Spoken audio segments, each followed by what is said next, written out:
Right now, eastbound of 40 over to 65 is like a parking lot there for a while. It is a complete stop and go. Right now in Fairview, we've got an injury crash. This is in Williamson County, Highway 96 and Highway 100. Then in Antioch, showing some police activity with the left lane block 24 westbound at Harding Place. And in Donaldson, an injury wreck. Lebanon Pike at Lynn Mead Drive. I'm Ken Weaver.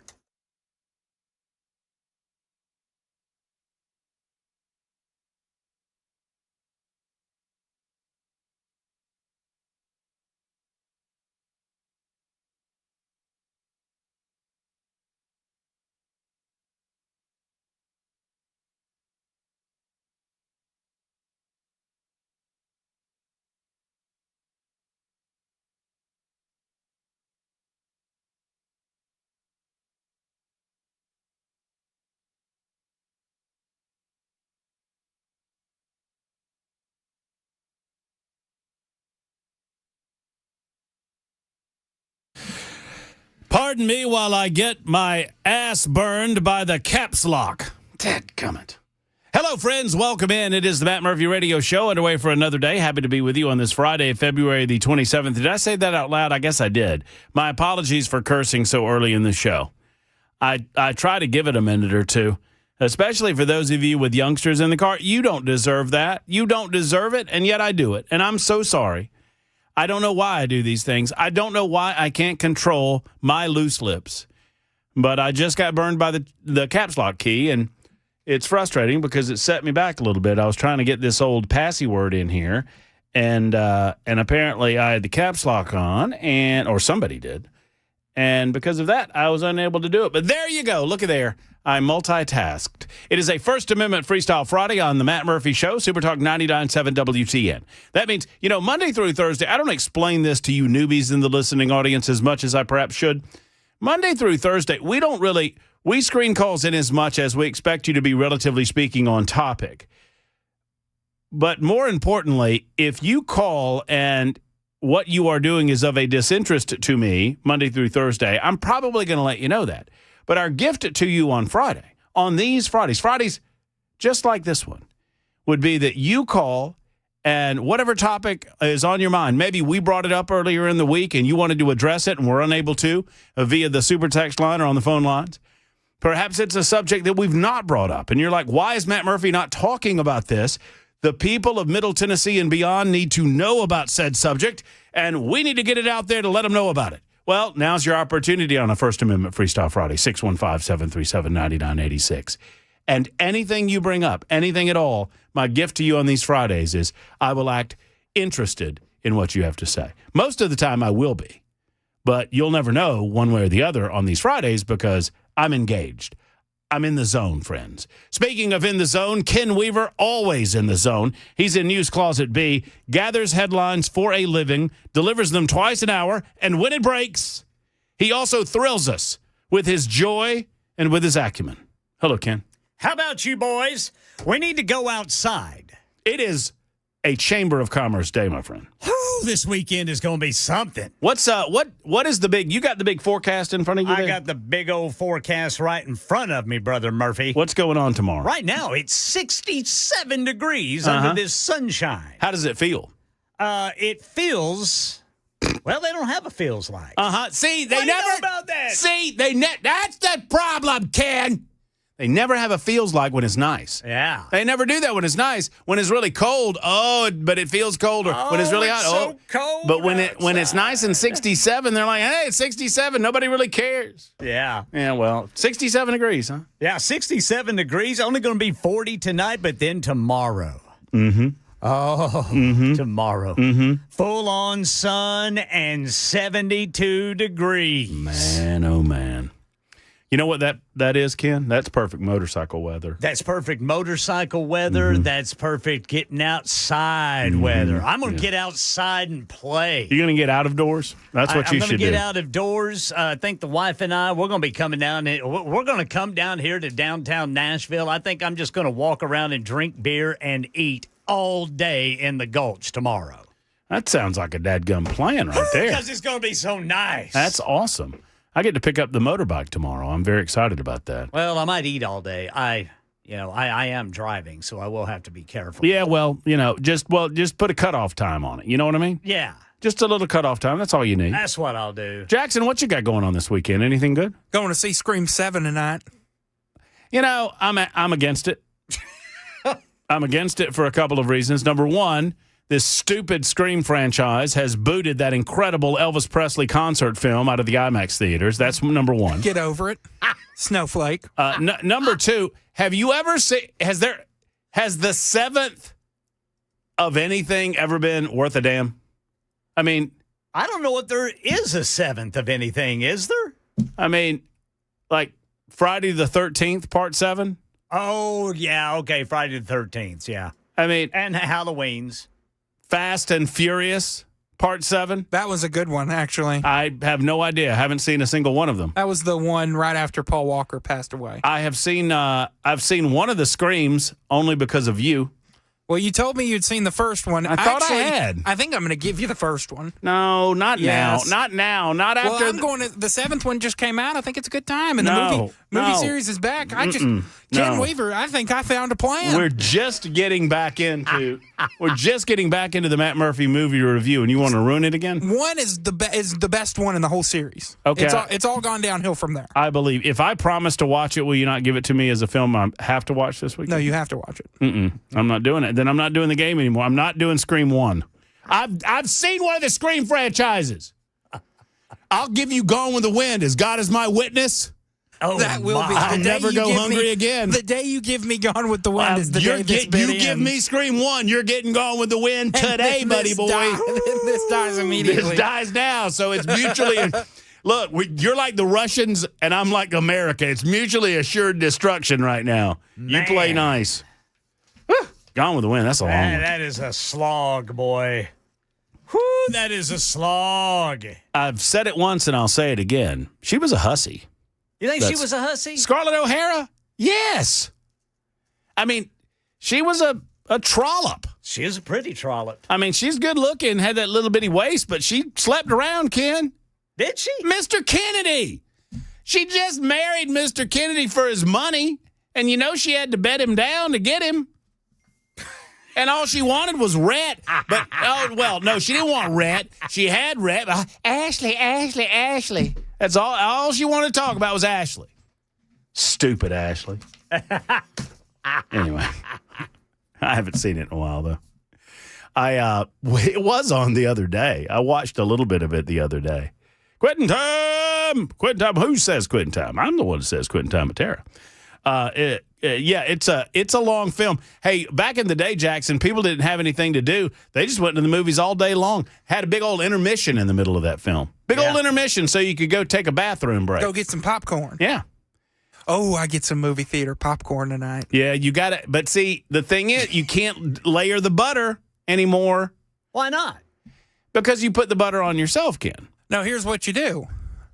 You shake it. Once you put the butter in it, it layers it for you. And then there's popcorn everywhere. So, Ken, not if you're careful. Jackson gave me the business the other day because I'm like, man, things have changed at the movie theater because you do your own butter now. And it used to be that you could get them to do the butter. And and I understand why they did it. I don't begrudge them this. When they did the butter, they got caught up in just put a third of the popcorn in there and do a layer of butter, and another third and do a layer of butter, and another third and do a layer of butter, which is the way to get it done. Right. Well, now they just give you your popcorn and you go do your butter yourself. It's a self-service deal. Which reminds me of, y'all know the comedian Bill Burr? Angry white dude, bald. Oh, yeah. Very, very funny. Yes. But he's got a bit about ordering a sandwich. And he gets so upset because he's like, here's what I want on my sandwich. And the guy goes, no, you do the condiments yourself. So what? Why am I doing your job? What? Here's the way that this transaction works. I pay you all the money, and you make me all the sandwich. It's like, why have I got to put the condiments on myself? You do that.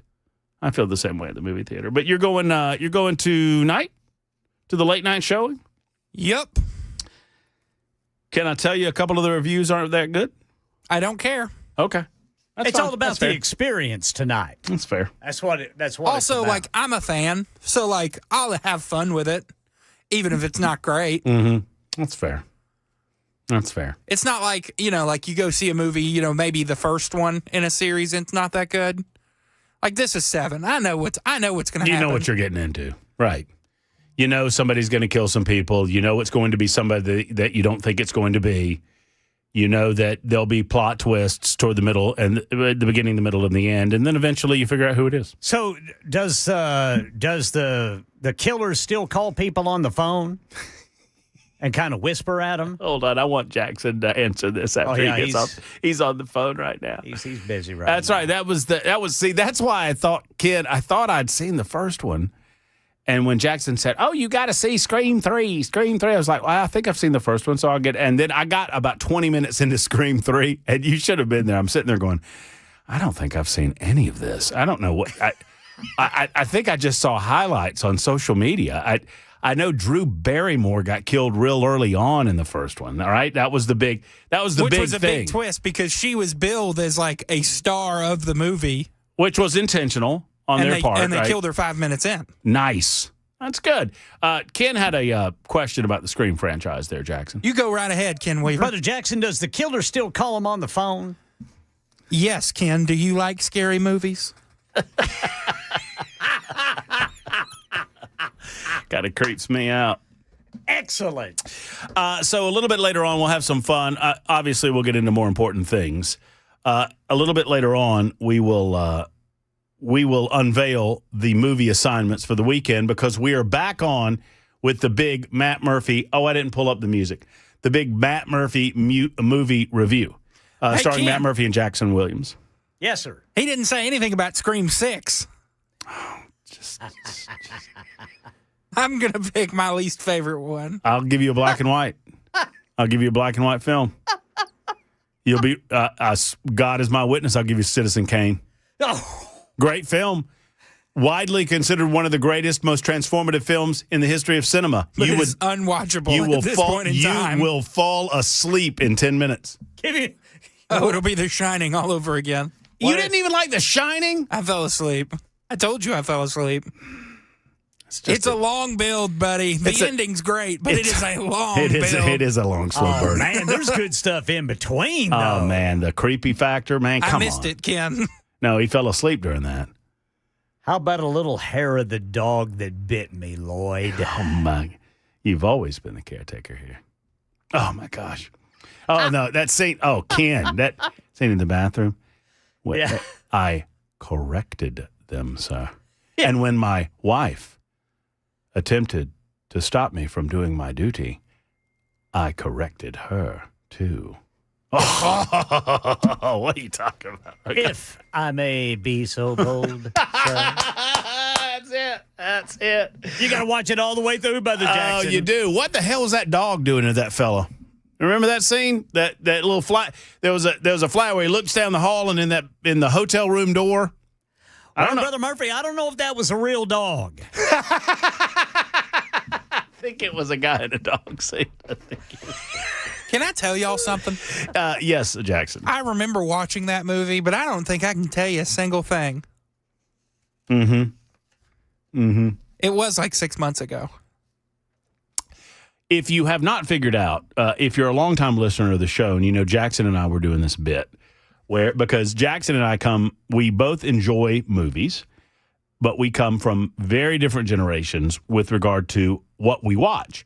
And I thought it would be fun if I recommended movies to Jackson and Jackson recommended movies to me. And then I would watch his movie over the weekend and he would watch my movie over the weekend. We do this on Fridays. And on Mondays, we tell everybody what we thought of the movies that we watched. Well, everything was going fine. Jackson liked some of his films, hated some of them. I liked some of the films that he gave me, hated some of them. And then we got to Fred Claus and Bad Santa. Fred Claus and Bad Santa. Bad Santa is much better than Fred Claus. No, it is not. Yes, it is. Oh, that's a terrible decision. Fred Claus is awful. What movie was it that I failed to watch and then you gave me the punishment film of Jack and Jill? I forget what movie I failed to watch, but then I eventually had to watch that film and then had to watch Jack and Jill. And Jack and Jill might be the worst movie I've ever seen. It may be the worst movie ever made. It's been deemed one of the worst films ever made. Just disgusting. It was so bad, I almost enjoyed it. If you haven't seen it, it's Adam Sandler cross-dressing for 2 hours and playing it straight. Yes, and it's not a joke. It's not like a goof. It's not a bit. he plays. Adam Sandler plays a male character and plays the female twin of the male character straight, and it's awful. What in the world? Oh, it's awful, Ken. It's awful. Jack and Jill, don't do it. That's weird. Don't do it. But then we got to Bad Santa, and I watched Bad Santa last night, finally, because I wanted to revive this bit that we do, because I have so many films that Jackson needs to see. Yeah. And 88, 84, you're exactly right. I'm not going to say what you said on the super text line, but I think you're exactly right. And I watched Bad Santa. Have you seen it, Ken? Yeah, I don't like it. I couldn't finish it. I'll go ahead and give you my review. So I like Billy Bob Thornton. That's fine. Billy Bob Thornton plays that guy really well. He did it. The revival of Bad News Bears, I didn't mind that. He plays that, ne'er-do-well, good-for-nothing drinker pretty good. Here was my thing. The premise, fine. Two guys, one's a little person, a.k.a. they call him a midget a lot in the movie, but, times have changed, I suppose. So they got a midget who is a dwarf and Billy Bob Thornton who plays Santa Claus, and they go to different malls around the country, and Billy Bob Thornton is a safe cracker, and he cracks safes, and so they set the mall or set these business establishments up, and then they rob them like the night before Christmas, and then they make off with all of the money. And then, and in this particular, in the show, they're in Arizona, and they encounter a kid, and, there's plot twists, and yada, yada, yada. Here's the thing. I'm fine with the premise. I'm fine with the movie. I'm fine with the cursing. I'm fine with the fact that it's R-rated and all of that. It is very R-rated. It's extremely R-rated. There is a concept in watching movies. There's a concept in cinema or theater or whatever you happen to be enjoying from an entertainment standpoint called the willing suspension of disbelief. And the willing suspension of disbelief, this concept in cinema is we know none of this is real. We know that Mark Hamill did not fly an X-Wing fighter into space a long, long time ago in a galaxy far away. He didn't. We know that there are no such things as lightsabers, but we willingly suspend our disbelief. You haven't been to Disney World. For the purposes of the movie. This film, Bad Santa, did something that I couldn't get over. I couldn't willingly suspend my disbelief, and that is he is like urinating drunk while kids are coming up to him sitting on his lap. And I'm like, nobody would put up with that. They would boot him off the property immediately. Yes, sir. The movie didn't depend on him playing it that way. He could have played it a little less like that, and it would have been fine. Yes, sir.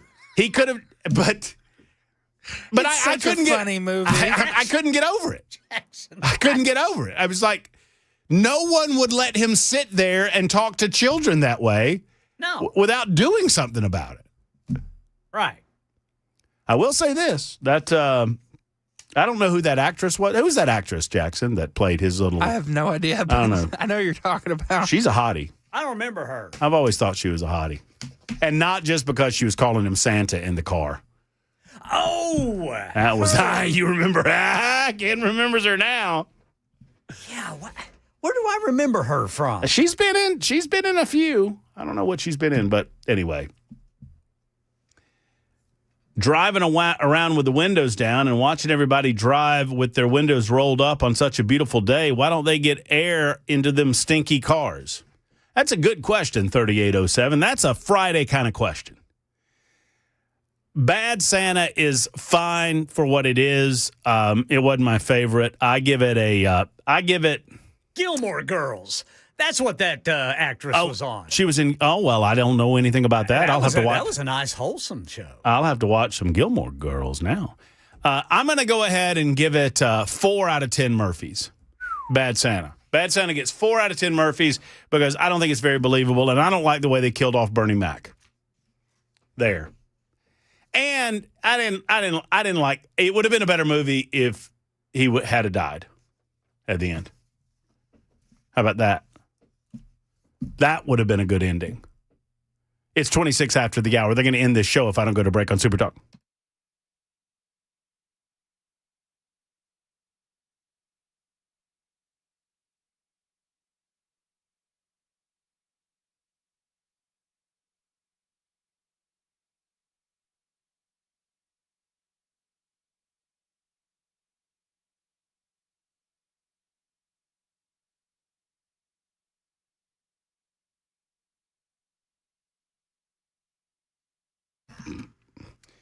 Friends, it's a lovely weekend. I bet you're getting out and about this weekend. If you do, might I recommend you swing by the Glock store. They're right here in our backyard. You know, they are known nationally and internationally as one of the finest, if not the finest gun stores in America.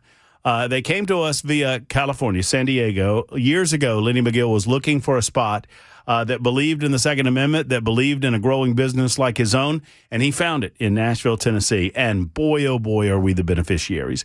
While they ship nationally all across these United States of America, you can find everything that they have in stock right there in the store on Airlane Drive. And I would encourage you to check out the Gen 6 models of the Glock 17, 45, or 19. Now, if I don't know when they sell out because, you know, they get limited supplies in, and these are such popular brand new models that they sell out regularly. So they might have them in stock, or you can test a drive on the Shoot 270 lane, or rather room, before you buy. Shoot 270, always rooms, never lanes, because they don't believe in lane shooting. They believe in room shooting, realistic application of your shooting skills.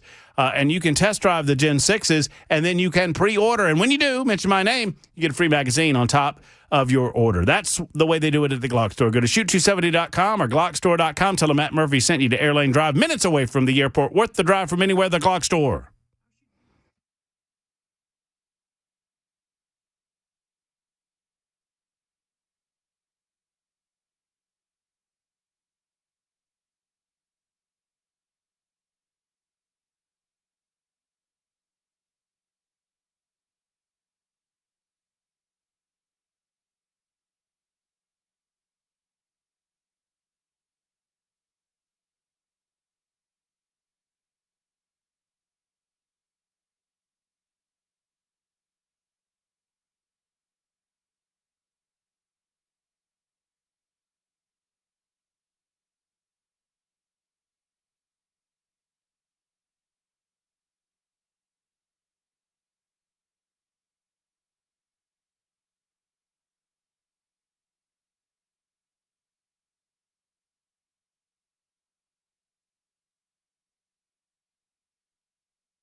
Full forecast and traffic coming up in 5 minutes. Right now, a Memphis police officer in critical but stable condition, and the suspect who shot him, authorities say, is on the run. Tennessee Bureau of Investigation issuing a statewide blue alert for 40-year-old Donnell Maxwell. Last seen wearing dark clothing with an orange and green reflective vest and is believed to be armed with a silver handgun, described as a black man. Anyone who spots Maxwell should call 1-800-TBI-FIND. Tennessee close to expanding birth control access for women statewide. A bill headed to Governor Lee's desk that will require private health plans to provide a year's supply of contraceptives in a single refill, mirroring coverage already available through TennCare. Supporters say this is going to benefit more than 400,000 Tennessee women who live in areas with limited access to pharmacies. The bill awaits the governor's approval before taking effect in 2027.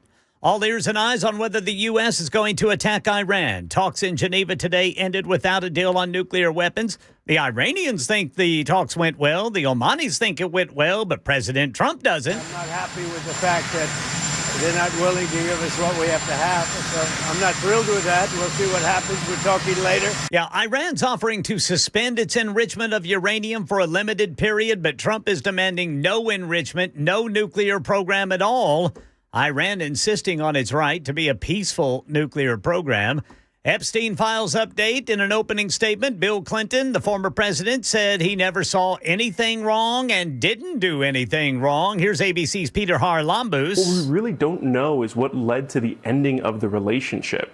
Clinton has not been accused of wrongdoing by anyone related to Epstein, and the relationship seems to have broken off before Epstein pleaded guilty in 2008. So that context is really going to be interesting for this committee to dive into. In this opening statement, he suggested that he didn't even see anything that was suspicious at the time. That's the latest news. Traffic and weather next. I'm Ken Weaver, WTN News.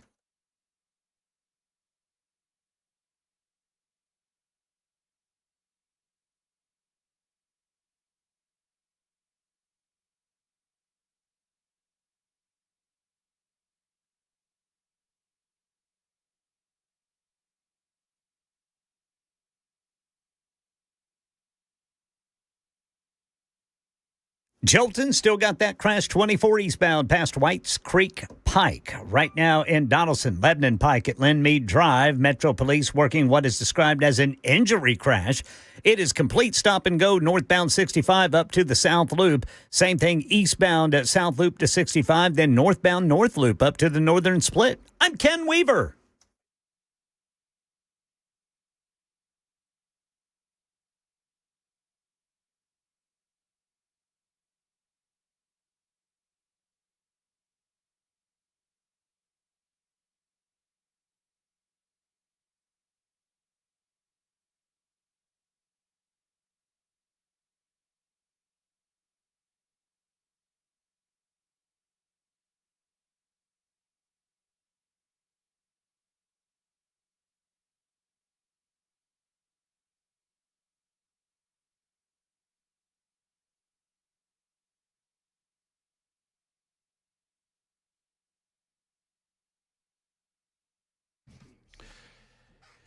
Shane Ring with Cover Nash explained it to me so simply, so succinctly. He said, you know, the insurance companies want you to believe that you can't make changes for most of the year, which is why this concept of open enrollment, closed enrollment, and look, there are parameters that you have to abide by, but the concept is simple. That if you're looking to make a change, if you're unsatisfied with your current insurance arrangement, there are ways for you to fix it. There are ways for you to get into a better situation. You need to call Shane and allow him to be your personal healthcare concierge in navigating all of these waters. These waters can get choppy from time to time, and Shane is there to calm the seas and to guide you in the right direction to find the right plan or program for you when it comes to your health insurance. He shops the entire marketplace, not just one or two programs for one or two specific insurance companies, the entire marketplace. That means he's looking out for your best interest, not for the best interest of a particular health insurance company, which is what makes Shane better than the other guys. And I'm not afraid to say it. Shane Ring and Cover Nash. They don't play by Washington's rules, and nor should you. Call Shane today to find out if you're getting the most out of your health insurance. 615-465-0023. 465-0023. Any questions whatsoever? Shane's your guy. CoverNash.com is the website. CoverNash.com.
Super Talk 99.7 WTN getting to Brian moments from now. Your telephone calls all afternoon long. It is a First Amendment Freestyle Friday. We've got Frijay coming up in the 4 o'clock hour. The Matt Murphy movie review segment in the 6 o'clock hour, I suppose. Nincompoops in the news at some point. Oh, it's the big rubber match. I'm so excited. I'm almost preparing. I'm strongly considering just stepping aside and allowing the heavyweights to enter the ring mano a mano. Now, if you don't know, Jackson Williams has won 2 nincompoop rounds this week. Yeah. Ken Weaver has won 2 nincompoop rounds this week. Yeah. And so it is a big heads-up match. And I just, you know what? If I won today, then it goes down to rock, paper, scissors as You're to who playing. the big... I'll play, Jackson. That's fine. But I'm just saying... Because if you're not playing... Uh-huh. These people, they love Ken Weaver. Yeah. I'm sure we're already getting a couple of texts that are votes for Ken. We always get a few early. Yes, we do. They love you too, Brother Jackson. It's 3:39, and I'm seeing Ken Weaver votes. So you're suggesting without my presence, that puts you in a bit of a hole? Yes. Okay. Well, So you're playing. I'm going to give it my all. I'm getting out I there. had to play last week when I was out. I'm not dumping. I'm not tanking. I'm not doing like these NBA teams do at the end of the season.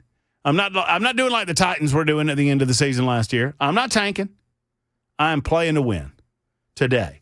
But we will crown a new champion a little bit later on. Now, I am proud to be a part of, and we talked about this yesterday. I'm proud to be a part of an event that's coming March 11th at the Musicians Hall of Fame in downtown Nashville, where doors are going to open at 5 o'clock. That's a Wednesday, March 11th. I will be here. I'll have to leave the show a little early, and Cameron Smith will take us home to 7 o'clock.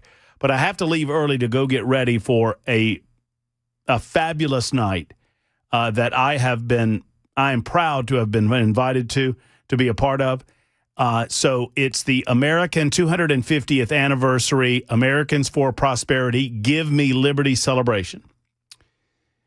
And there is a new announcement. You've been hearing this ad that they've been running where Knox County Mayor Glenn Jacobs, everybody loves Glenn Jacobs, a.k.a. Kane, will be there. He'll be speaking. Congressman Matt Van Epps will be there. He will be speaking. I will be participating in the event in a pretty particular way, in a special way. I'm very excited about it. I don't know that I can talk about it, but I'm very excited about it. It's givemelibertynashville.com to sign up. This is free. You don't have to pay a dime. You have to RSVP, however, at givemelibertynashville.com, and they've just announced a new addition to the lineup. Laura Trump will be there in person March 11th, Wednesday night, Musicians Hall of Fame, free and open to the public. You have to RSVP at givemelibertynashville.com. Laura Trump, the former head of the RNC and daughter of Donald, will be in attendance in Nashville, Tennessee, along with Glenn Jacobs, Matt Van Epps, and many others. More announcements to come, but we're very, very excited about that. Sign up once again at givemelibertynashville.com. Now, one other housekeeping note, and if you're watching on Talk TV, you'll be able to see this. If not, I'll try to describe it to you. But I was given a gift. I want to show everybody this gift. I was given this gift. This is our good friend Ben Rose. You know, we had Ben on talking about his representation of, now I can't remember her name, the former representative who was about to go to jail. Glenn Cassida and Cade Cothran got pardons from Donald Trump, and she did not, although she did the right thing and told the truth on the stand, and she was part of the reason that they got convicted. Anyway, Ben Rose was her attorney, and I'm sorry for not being able to remember her name. I don't know why it's a block in me. But Ben dropped this off, and this is a piece of art by Joe Vick out of Lyle, Tennessee. I'm going to give him a plug. And I don't know who was directly responsible for this, but Joe Vick from Lyle, Tennessee, does these incredible prints, and he painted this. And look at this. It's called Fight. Look at that. And that is a portrait of Donald Trump.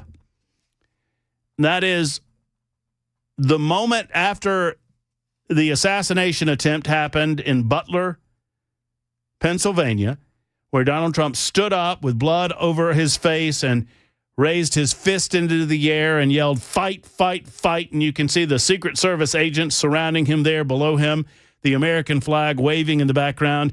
Its title is Fight.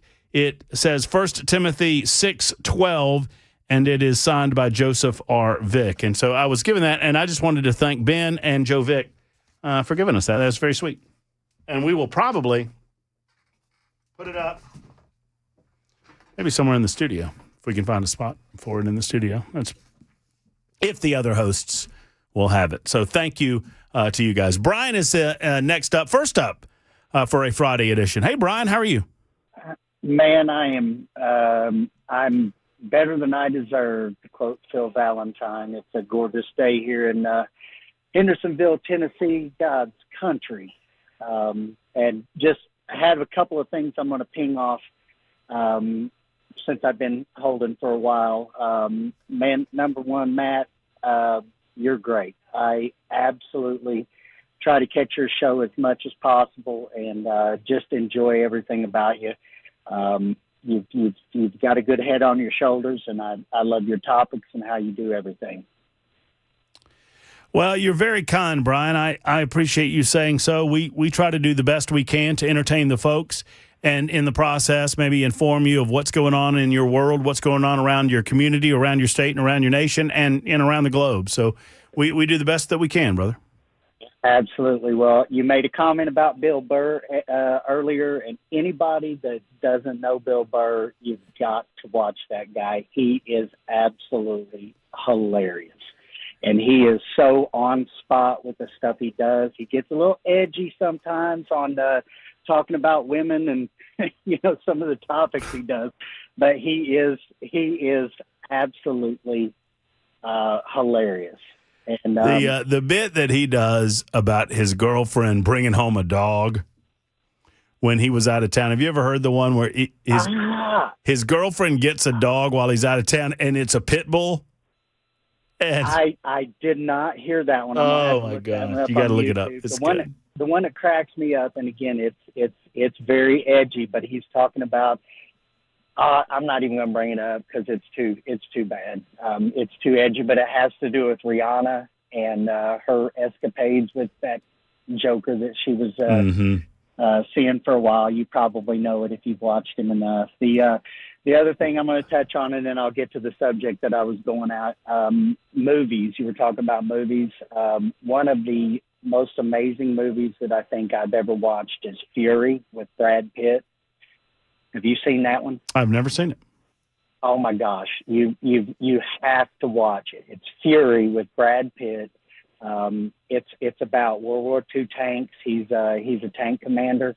It is absolutely the most amazing acting, and it's remarkable what they did with that movie. Definitely watch that movie. Fury, got it. Fury, All Fury. All right. So topics that I wanted to talk about, AI, artificial intelligence. I've been reading a lot of snippets on this. I don't do TikToks. I don't do Facebook. I don't do any of that junk because I think it's just a stain on our humanity as it is right now. But I try to watch watch things and read articles. And this AI thing is really starting to concern me. I'm 56 years old, so I'm on the back end of making money and all that kind of stuff. But what implications it has for our society going forward is getting to be very, very concerning with me. And not only for the jobs that it's going to take and the implications it makes as far as that's concerned, but just the fact that, our government has gotten so enormous now that I'm getting concerned that, I've worked for 40 years. I've worked my butt off for 40 years doing, trying to save up and do it the right way, plan for my retirement, plan so that I'm not a burden on society. And, they're talking, some of the articles I'm reading now are talking about, universal, what is it? Anyway, they're talking about universal. You talking about universal basic income?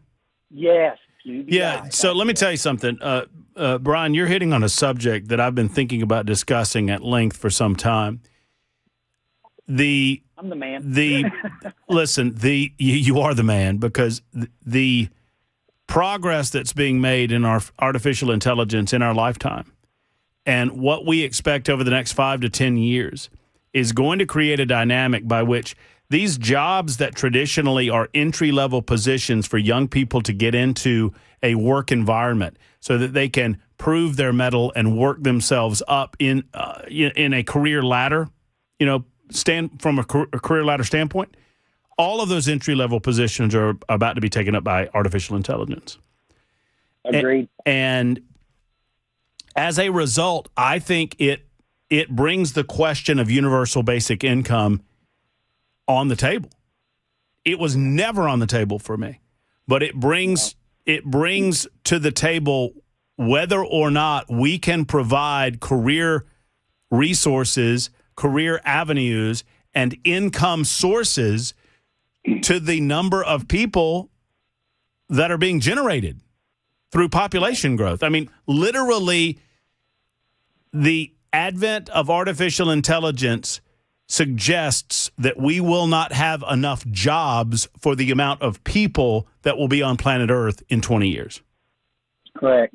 And it's, like I said, it is something that's been weighing heavily on my mind because, again, I'm getting ready to retire. And, with as large as our government is, I'm getting concerned that they're going to start trying to dip in my pocket for the stuff that I've worked 40 years for, so diligently. And again, my whole goal when I was 20 years old was to make sure that when I hit retirement age, that I wasn't a burden on society. I wanted to have enough money that I could live comfortably and, for lack of better terms, have somebody that can, wipe my butt when I can't do it anymore. Well, look, I don't like the idea. And Brian, you bring up the topic, and thank you for it. I appreciate your call. I don't like the idea of universal basic income. I think it's bad. But it is now on the table. AI is going to put it on the table. I'm just telling you. I'm not telling you I support it. I'm telling you that there are people that do promote the idea of universal basic income that will have a much broader audience when 20-somethings will not be able to be employed no matter how much they want to be employed because there are no entry-level positions because those individual entry-level positions have been taken up through artificial intelligence. What happens when that happens? I mean, it's an honest question. How many other jobs are going to be created as a result of artificial intelligence? It will not nearly match the ones that will be absorbed by artificial intelligence. And this is not science fiction. This is happening in the next 10 years, maybe 15 years. I do not suggest that I like the idea. I'm suggesting the idea is going to carry a lot more weight when 20-something-year-olds have no ability to get a job that they can consider career-worthy. And so all of the jobs become service-oriented positions? It's just a thought. 52 after the hour. Super Talk 99.7 WTN.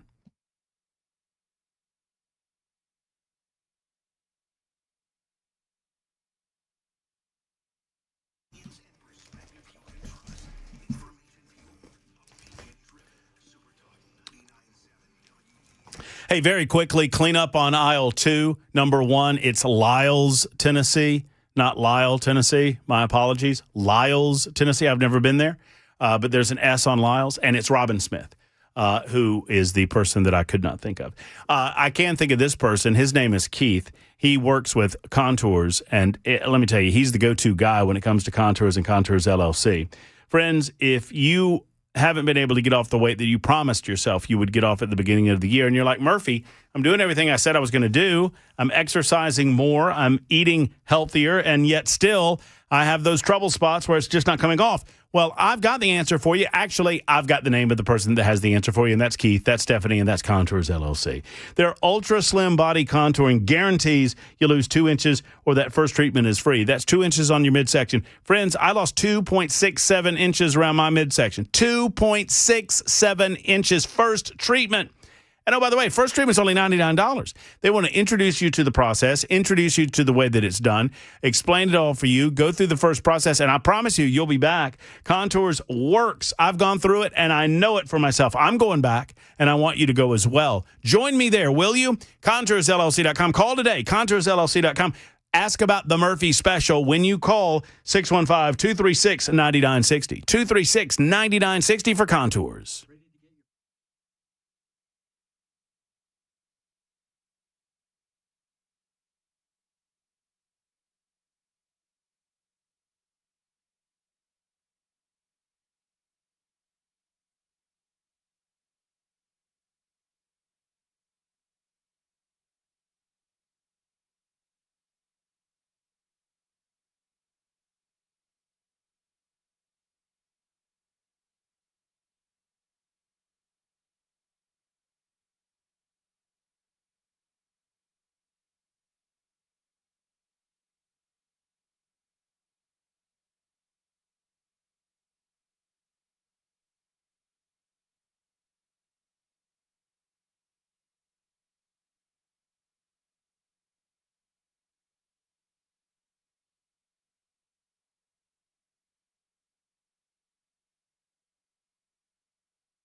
Got a blue alert in effect statewide for a suspect police say tried to kill a Memphis cop last night.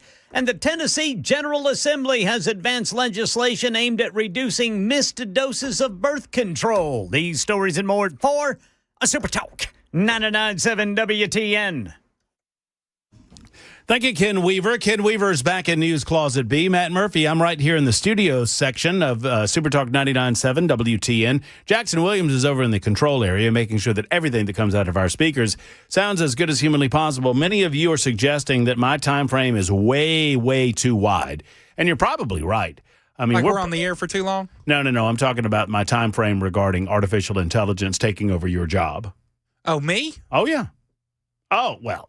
Well, Jackson, I don't know that AI can push some of those buttons. AI can anticipate what we want from a board standpoint over there and maybe even screen telephone calls. But there will never be an artificial intelligence that replicates you. Because I have no intelligence.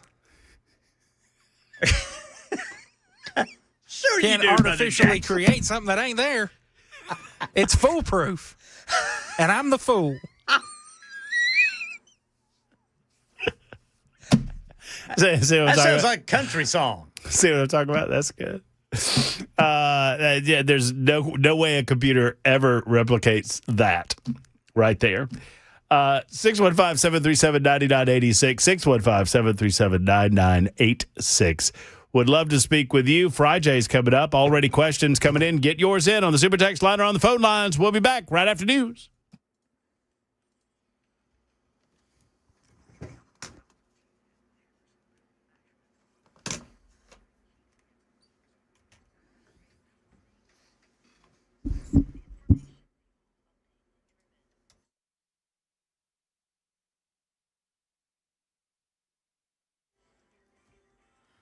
4 o'clock on the dot. I'm Ken Weaver with your top stories. Got the full forecast and traffic coming up in 5 minutes. Got a blue alert in effect statewide. Authorities looking for Donnell Maxwell, accused of shooting a Memphis cop last night. The officer seriously injured. Maxwell described as black, 5'10", 180 pounds, considered armed and dangerous. They think he was armed with a silver handgun. If you have information on his whereabouts, you're asked to call 1-800-TBI-FIND. The Tennessee General Assembly advancing legislation aimed at reducing missed doses of birth control across the state. Lawmakers say giving patients a full year of contraceptives at once will help those who struggle to reach a pharmacy consistently. And all ears and eyes on Iran to see if President Trump orders an attack. President Trump says he doesn't like how negotiations are going with Iran after a third round of indirect talks on Thursday in Geneva. The president, talking to reporters before leaving the White House Friday, didn't say whether a military strike is imminent. Well, we haven't made a final decision. We're not exactly happy with the way they negotiated. They cannot have nuclear weapons, and we're not thrilled with the way they're negotiating, so we'll see how it all works. Karen Travers, ABC News, the White House. Now, Fox News just put out an alert that says Secretary of State Marco Rubio is telling Americans in Iran to leave immediately.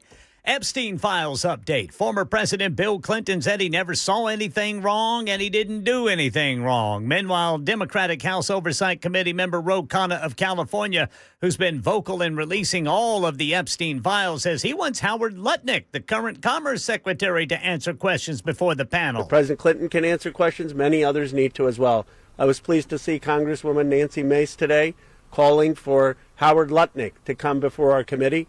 I believe we will have the votes to subpoena him, and we will work with Ranking Member Garcia to make sure that he comes before our committee next. Right now in Georgia, Colin Gray, the Georgia man accused of buying his son the gun used in the deadly 2024 shooting at Appalachian High School, on the stand today in his own trial. He had a healthy respect for weapons. They stayed where I told them to stay. Gray accused of giving his son the weapon despite alleged warning signs about his son's mental health. He never once made a threat to me or his sisters or brother or anybody that I know of going for the gun. So now Colin Gray faces 29 charges in connection to the shooting. Colt Gray was 14 years old at the time of that shooting. That's the latest news. Traffic and weather next. I'm Ken Weaver, WTN News.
Jolton still showing a crash 24 eastbound past Whites Creek Pike. In Brentwood, a crash. On-ramp partially blocked. It's going to be the one from Old Hickory Boulevard south to 65 northbound. I'm Ken Weaver.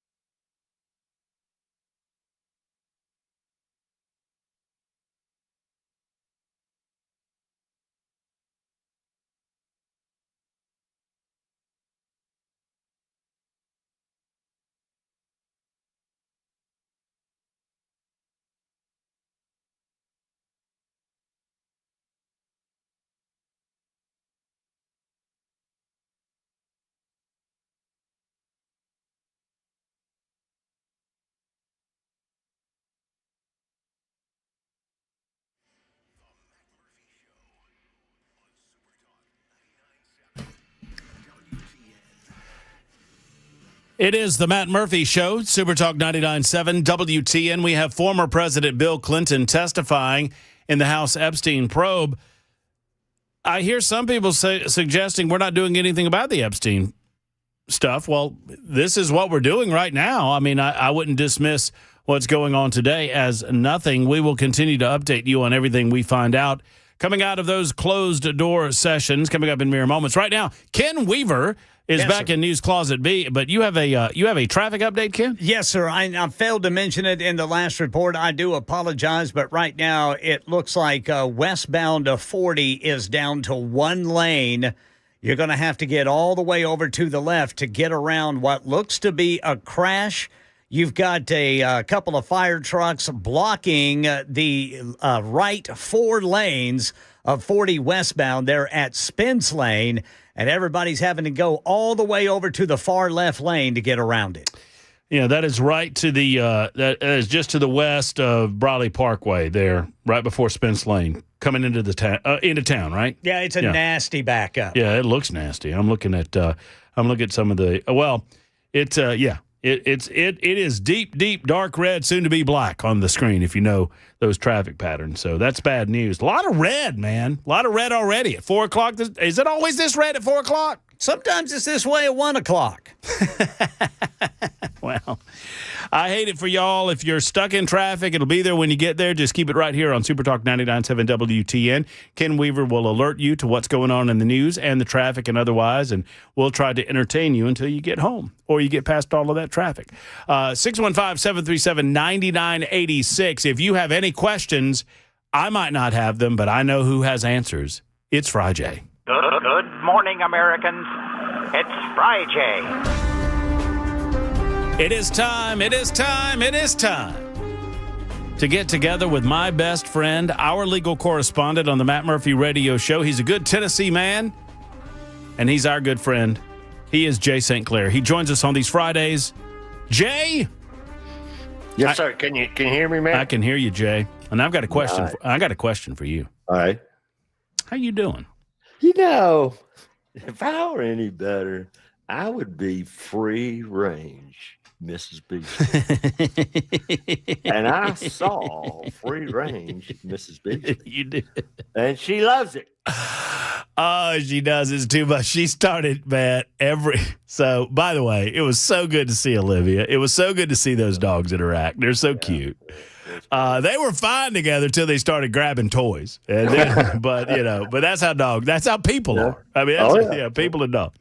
But it was so good to see them together. But let me tell you, Jay, Ms. Beasley has figured out that the squirrels take over the backyard when she's not there. All right. And so I don't know if Olivia does this. Oh, yeah. No, she jumps out of the car and goes running around. Oh, as soon if you open the door, she is on high alert to chase a squirrel. Yep. And she's, where are the squirrels? Oh, it's so funny to look at. It's so good. Cute. It's great. Well, it was good to see you last weekend, brother. That was great. And man, congratulations on the house. That is pure tea, y'all, Matt. You know, you're into vintage stuff, sort of eclectic stuff. It's just perfect. No Mac house for you. Nope. No Mac mansion for you. Well, and but now you do have 5,000. Well, I mean, it's a big old house. I mean, I could move in there and you wouldn't know it for 3 months. Well, we figured out where your bedroom is. We figured out where the door that you can step outside and have a smoke. I mean, we got it all figured out. Yeah. It's not the mother-in-law suite. It's the best friend suite. That's exactly. It's the J-in-law suite.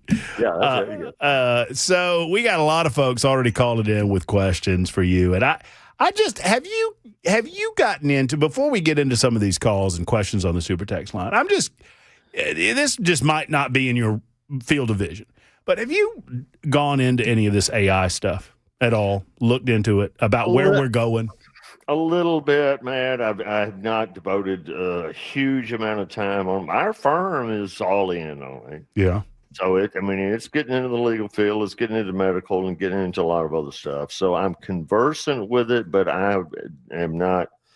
I don't know a lot about it. I'll be honest with you. I have, you and I are creatures of YouTube, right? Right. I'll go down a rabbit hole, man, on YouTube videos, and you. This was probably 5 or 6 years ago. You said something, and I don't know that I ever commented on it, but, you say things, and I don't act like I'm listening on the golf course, but I am. And you said, Matt, there's a YouTube video for everything. And I'm like, you know what? I hadn't thought about that, but you're right. There he is.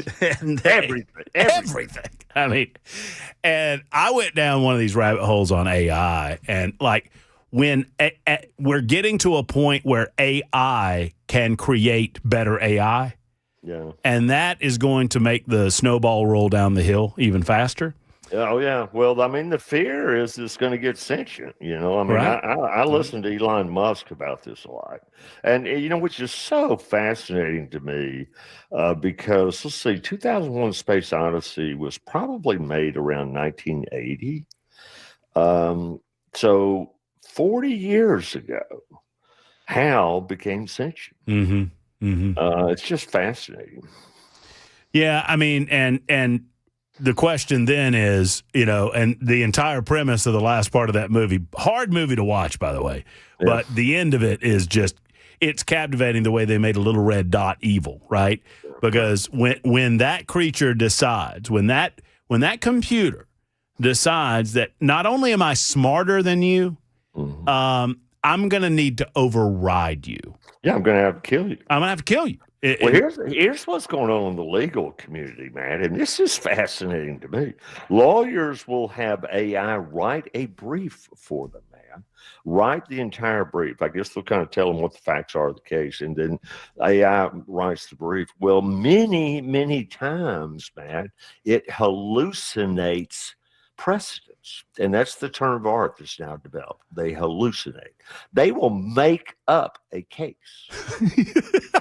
out of thin air, just to prove their point. Yeah, to support their argument.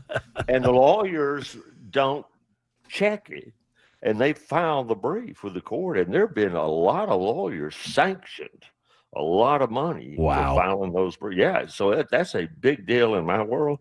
Well, my word, man, if that machine will make something up, what else will it do? For money, right? Then I don't like it. Well, what caught my attention, I was watching a video a couple of days ago, and the concept of like the first thing that are going to the first groups of jobs that will be absorbed in large scale will be really entry level type positions. Yeah, right, sure. And so then the question becomes, well, we're still producing kids, and kids are still growing up, and kids are still going to college. So what happens to those people, right? I mean, how do we funnel them into the workplace? Because, traditionally the workplace is you get in on the entry level. You don't want to stay there, and you work your way up, you prove your value, and you get promoted. No, and, the joke's been around for years. Well, you need to learn to code, right? Yeah, but who's going to be doing coding? AI. Yeah, that's perfect work for them. Right. Just repetitive kind of stuff. So, no, it's going to be very disruptive to the economy. And, we're seeing it a little bit in the market right now where the people, it's just, Musk says that in 20 or 30 years, we're not going to have to worry about retirement.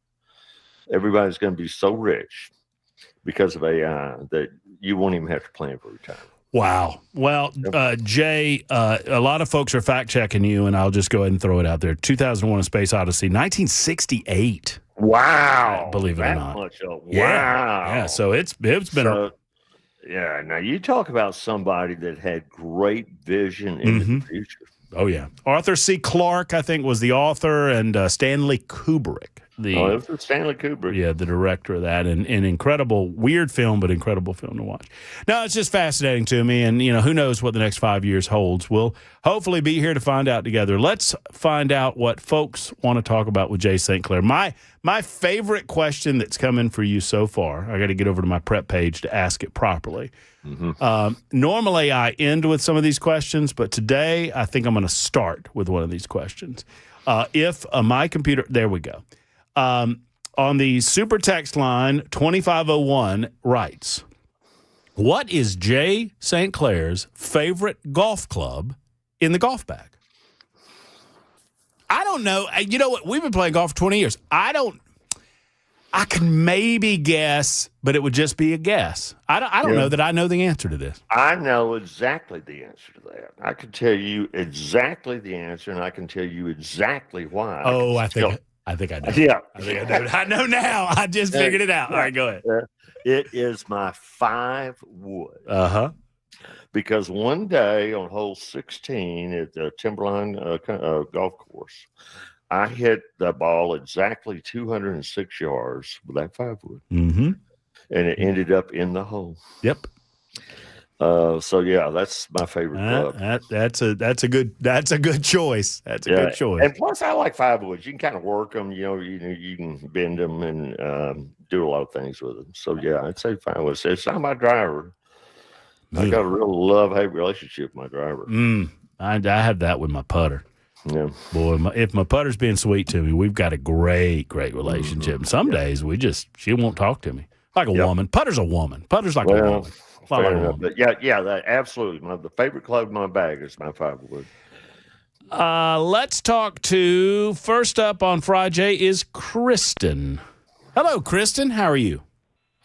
Well, I'm good. How are you? Wonderful. Thank you for calling. Yeah, for sure. All right. My husband told me last night I should call and give Jay a question. All right. Let's do it. All right. So about 2 weeks ago, my daughter and I were out delivering Girl Scout cookies, of all things. And we came into a new subdivision where we were dropping them off. One of the ones where the roads aren't completed yet.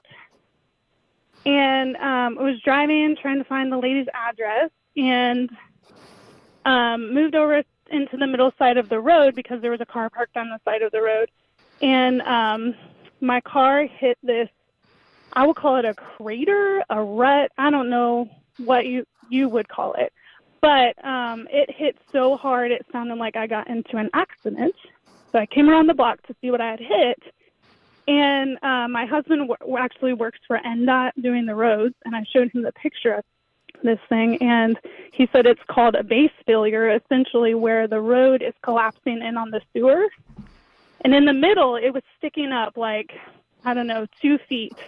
And I could tell right away that it had damaged my exhaust system on the van. Right. Mm-hmm. Right. So I reached out to the HOA about it.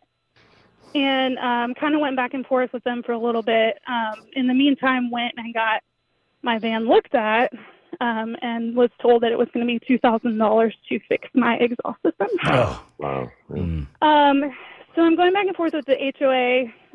She told me that the city where it happened is not currently maintaining those roads, that it's the developer that's still in charge of them because they're still building there.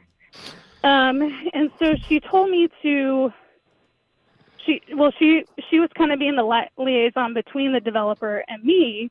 Right. She wouldn't give me any contact information for the developer, which I found weird.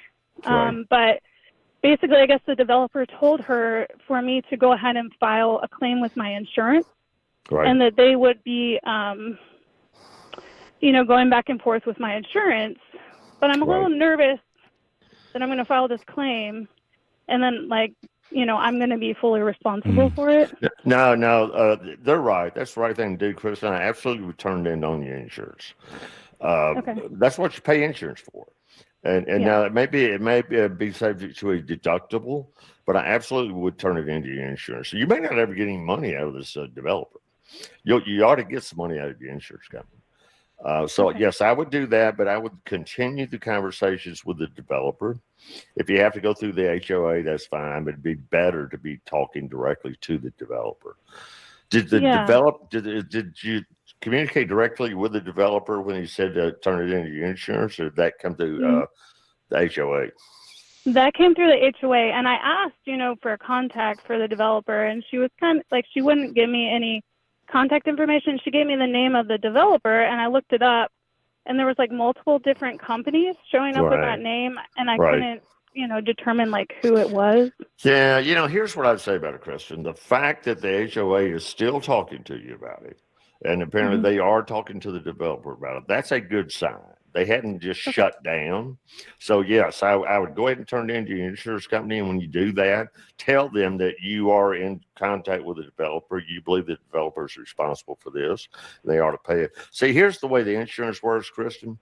They will fix the car, pay to fix the car, but then they can turn around and sue the developer. And that's what you want. That way you don't have to hire a lawyer. You don't have to fool with all that. That's what they're in the business of doing. And so absolutely, your best route is to get in touch with the insurance company. You're not waiving any of your rights. Okay. Yep. Okay. All right, Kristen. Check. Okay. Thank you so great. much. Well, thank you for the telephone call. We appreciate you very much. 22 after the hour. That's how to get it done. You guys call us 615-737-9986. It's Frijay on Super Talk.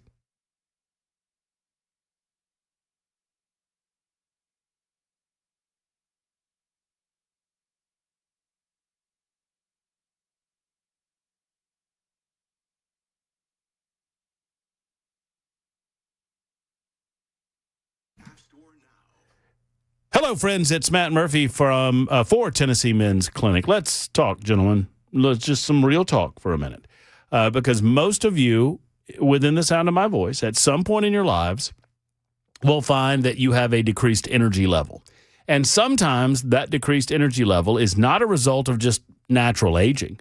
It's a result of testosterone loss, or maybe something else going on in your body, and then that can lead to a loss in ability when it comes to romance, with your intimate relationships with your significant other. Now, I never want this to happen to you, but when it does, what do? You need a professional. You need discreet professional advice as to where to turn. Because, guys, this is not 1976 anymore. It's 2026. And there are options available for you. You just need to know what the right ones are for you. And you need the qualified folks of Tennessee Men's Clinic to help advise you along those lines. Get in the game, men, with the Tennessee Men's Clinic. Don't let life slide by you. Go to TennesseeMen'sClinic.com to find out more. That's TennesseeMen'sClinic.com, or better yet, make the call and schedule the appointment. They're in Clarksville, they're in Nashville, they're in Cool Springs. There are no excuses anymore. They've got Middle Tennessee covered with the Tennessee Men's Clinic. I say get back in the game with Tennessee Men's Clinic. 615-208-9090. 615-208-9090.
And the NTSB has released its preliminary findings of the plane crash that killed 4 Middle Tennessee men, including our very own Aaron Stokes. We got that coming up at 4:30 on Super Talk 99.7 WTN.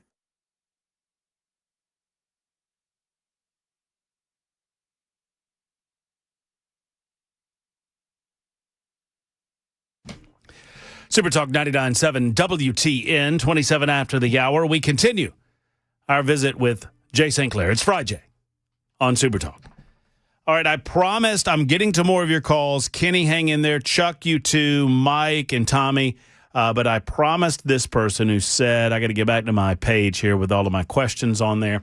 I promised this person that I would get to their question because they said, hey, I've asked this a couple of weeks in a row and you've not answered it. So here's the question, Jay.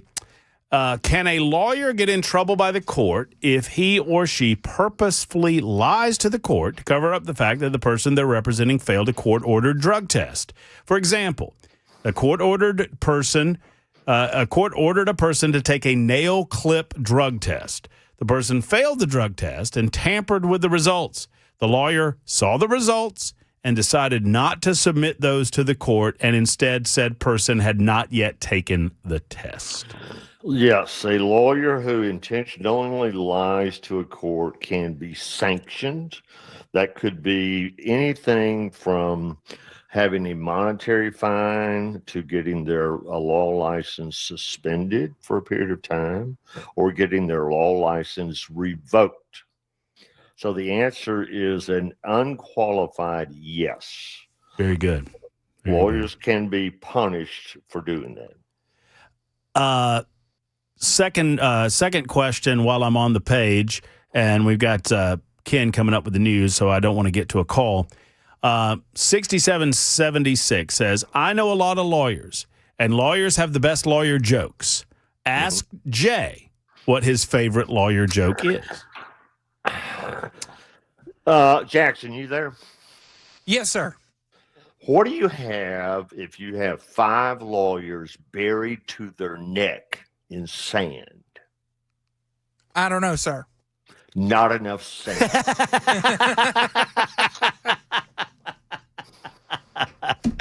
Jay and I used to go regularly to a wonderful assisted living facility in Birmingham, Alabama, and talk to Miss Claudia. Was that her name? Yeah, Claudia Reach. Claudia.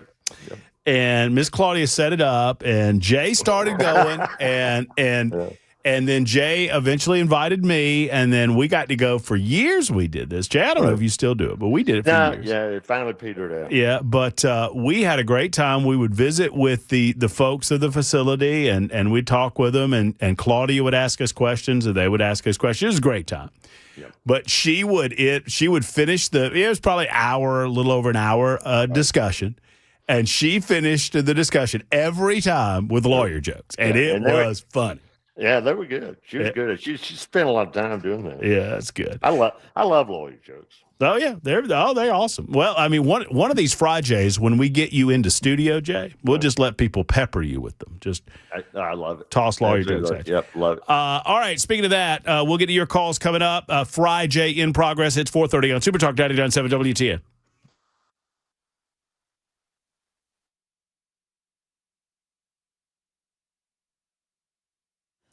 I'm Ken Weaver with your top stories. Again, drivers, we got a big backup over there, 40 westbound there right before Spence Lane. You've got the left-right lanes. I should say 4 of the right lanes are blocked. Only the left lane is open by a wreck there. That's the biggest backup we've got right now. We got full forecast and another traffic update in 5 minutes.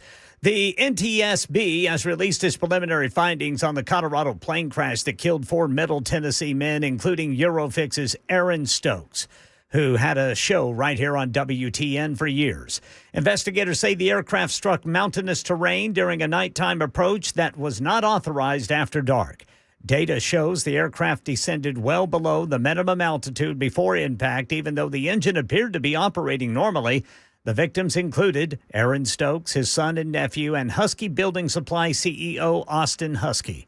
All ears and eyes on Iran and whether President Trump will order an attack over their nuclear ambitions. It would be wonderful if they'd negotiate really in good conscience, good faith and conscience, but they are not getting there. Meanwhile, U.S. Secretary of State Marco Rubio urging all Americans in Iran to leave the country immediately. He says Iran has a long history of detaining U.S. citizens as political leverage. An Epstein Files update. Former President Clinton testifying today he never knew of Epstein's crimes and that he himself never did anything wrong. Democratic committee member Maxwell Frost said Clinton's answers made it clear to him President Trump should also answer questions before the panel. I can tell you I've seen unredacted files myself that directly refute his assertion that he kicked out Jeffrey Epstein out of Mar-a-Lago and the reasoning why he did that. Also, walking out of this, I can tell you we all now have a lot of new questions that we have to raise as it relates to the reasoning on why Donald Trump had a falling out with Jeffrey Epstein in the first place. That's the latest news. Traffic and weather next. I'm Ken Weaver, WTN News.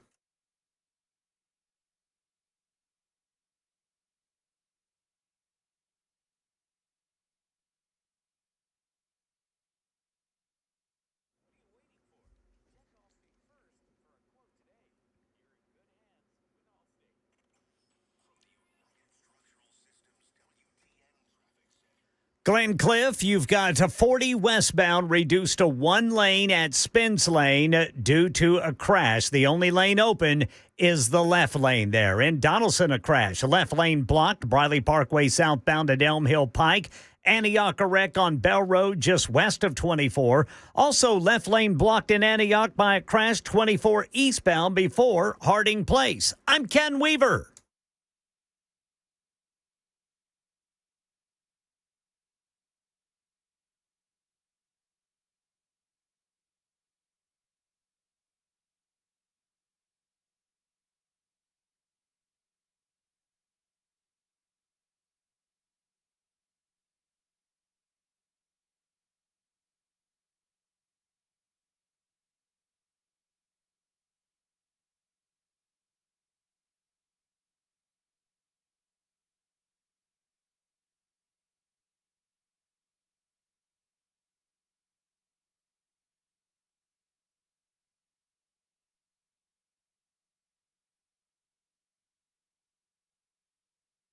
Hello, friends. Matt Murphy for USS, which stands for United Structural Systems. They also stand with you, alongside with you, in making sure that the basic foundation of your home is secure, is safe and sound.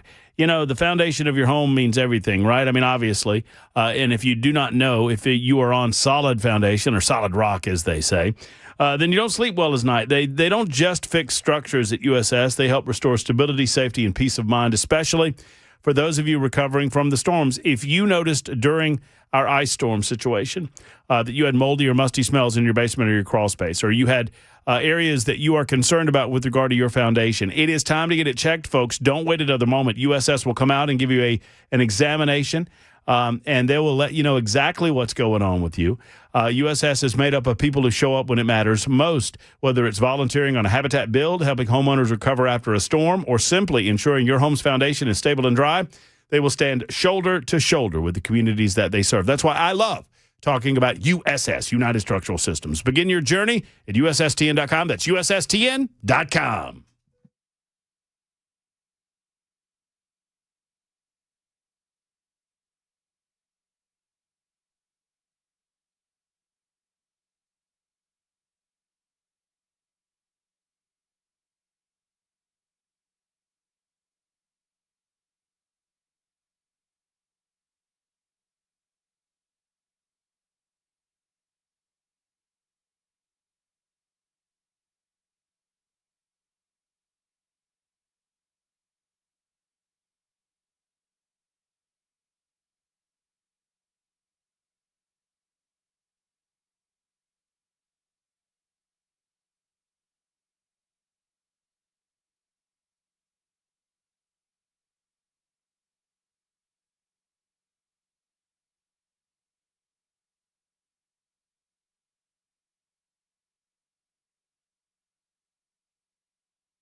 Super Talk 99.7 WTN in the midst of Frijay. Numbers of you are on the line with your questions. If you have 1 or 2 minutes, we have answers. 615-737-9986, 615-737-9986 with our good friend, my best buddy, my gambling partner, my golfing partner. We haven't golfed in a while. We need to make that happen, Jay, by the way. I was just saying the same thing. Yep, it's time for it. Well, and now I don't know what's it looking like in the Ham down there. What's the weather like today, Jay? Well, right now it's 70 degrees, bright sunshine. I played golf this morning, but boy, it's wet. We got a big rain last time. Yeah, boy, oh boy, it's making me itch for it. This weather, man, 70 degrees and beautiful outside. I'd say late April, maybe early May, man. It feels it. Chuck is. Don't. I'm saying that's when we ought to go make our trip. Oh yeah. Oh no, there's no question about that. No. I'm down with that. Chuck, you are on with Frijay. What's up, Chuck? Hey, guys. I hope y'all doing good this evening. Yes, sir. I got a quick question on the antique automobile insurance policy. I've got one taken out on an antique car I got, and I got it paid up for a year. I was talking to some guys, and they put me on to another insurer, and I can get more coverage for less money. My first policy that I already have taken out, there's a clause, and I'm not sure what you call it, but you probably do. If something in the car happens to it and there's a total loss, it's mine. They don't try to recover it. And the second one don't have that. My question is, could I overlap the policies if I go out and take out this other policy? Is that legal, illegal, or what could I do?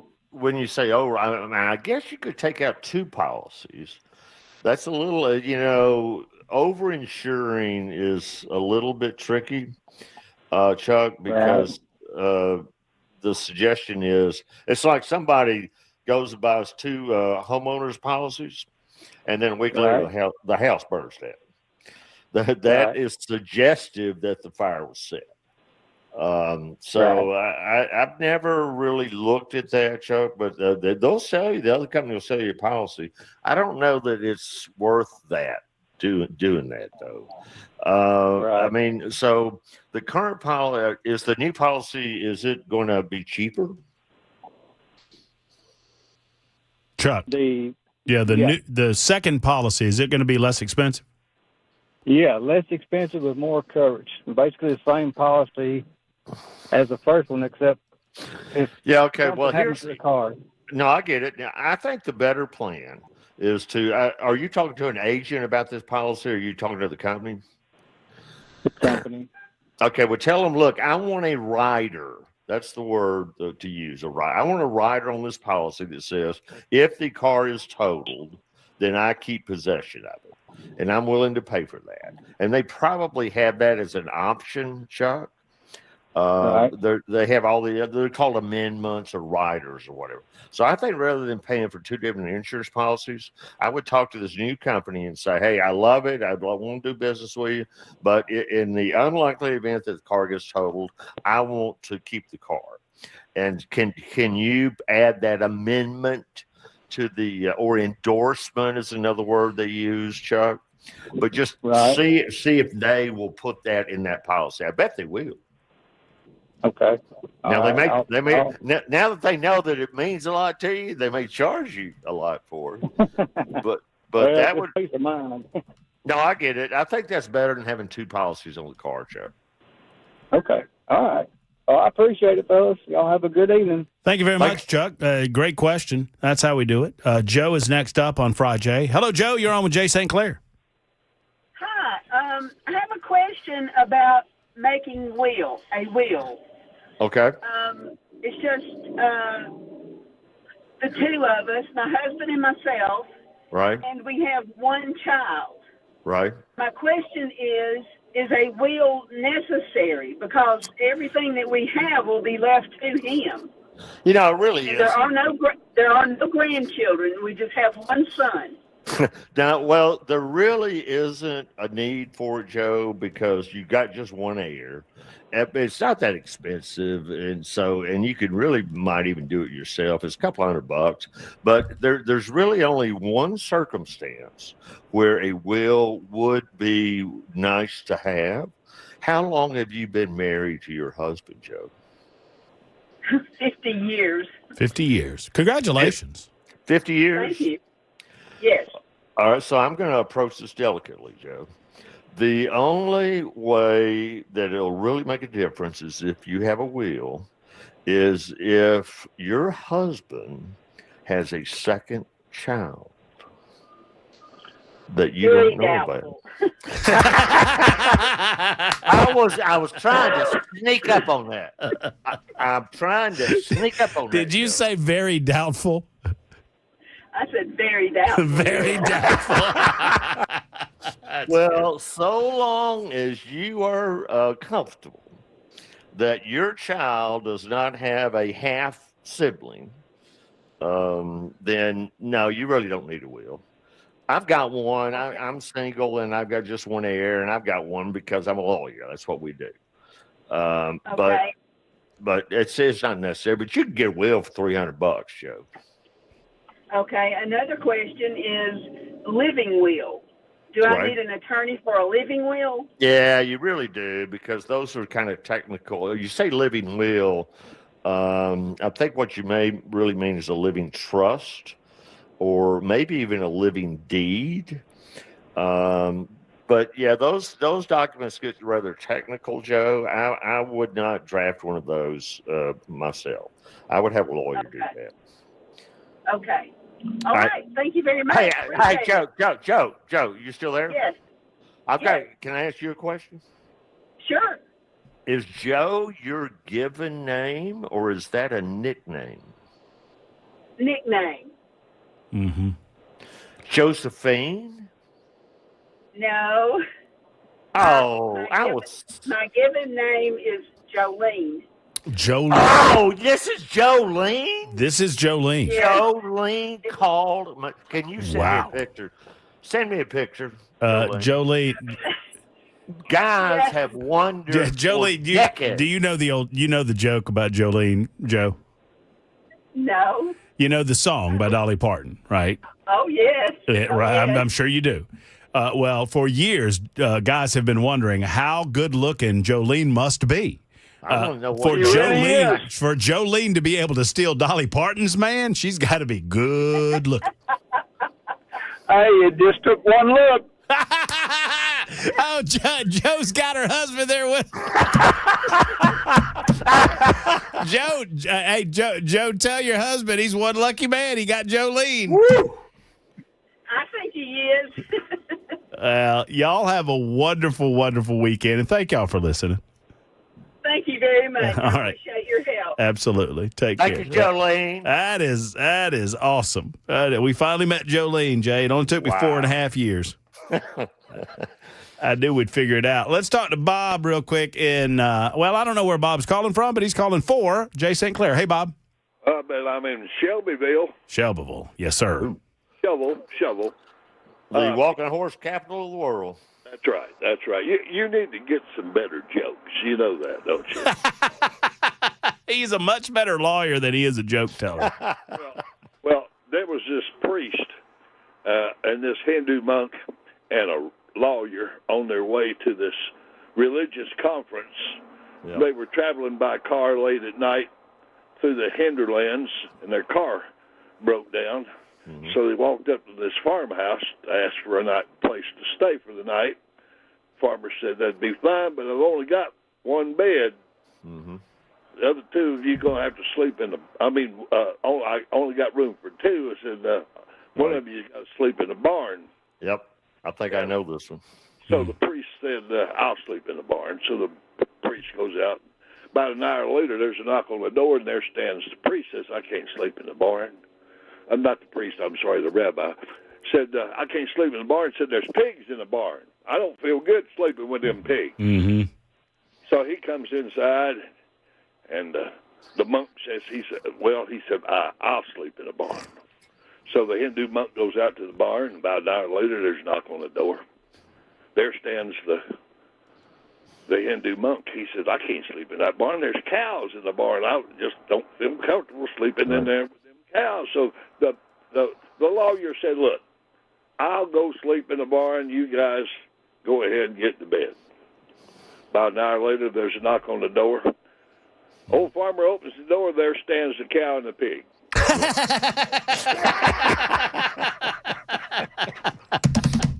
Oh, Bob, that's good. I like it.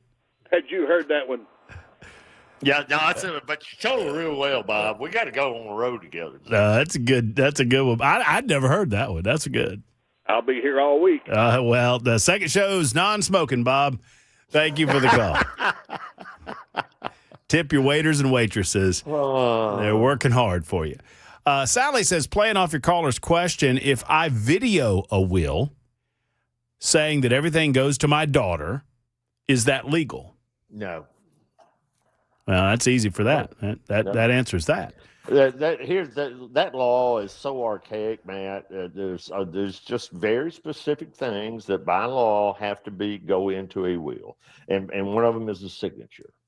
And in Alabama, it has to be notarized, and I think it does in Tennessee too. So no, that it's not legally binding, Sally. But I'll say this: it's a smart idea, because then the people that would take under the will or not take under the will can see you saying, "This is what I want to have happen." So it's actually a pretty clever idea, but it is not legally enforceable. Right. It would be a compelling. It would make a compelling case for those deciding how all of that's decided. Right. I mean, is that a fair? I mean, I'm not saying it accurate, but it would, if they take that sort of thing under advisement, it's going to compel particular action, but not legal. Okay, real quick timeout. Jay's with us for one more segment at Super Talk 99.7 WTN. Right after this, we'll get back to Jay St. Clair and Frijay on Super Talk 99.7 WTN.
We're learning new information about the Colorado crash that claimed the lives of 4 Middle Tennessee residents, including our very own Eurofix's Aaron Stokes.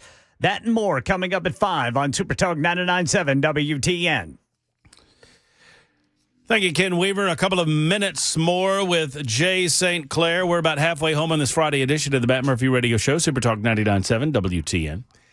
It makes my heart hurt about Aaron Stokes, but we'll cover that story for you at the top of the hour and beyond. We'll take your telephone calls all afternoon long. We've got a few more minutes to perhaps get a telephone call in here or two. I do have a question coming in from the super text line, and this is one of our valued listeners and watchers of our YouTube channel, Jay, YouTube, Facebook, Twitter, Twitch, and Rumble. And 2637 says, why does Jay have a picture of Mona Lisa on his desk?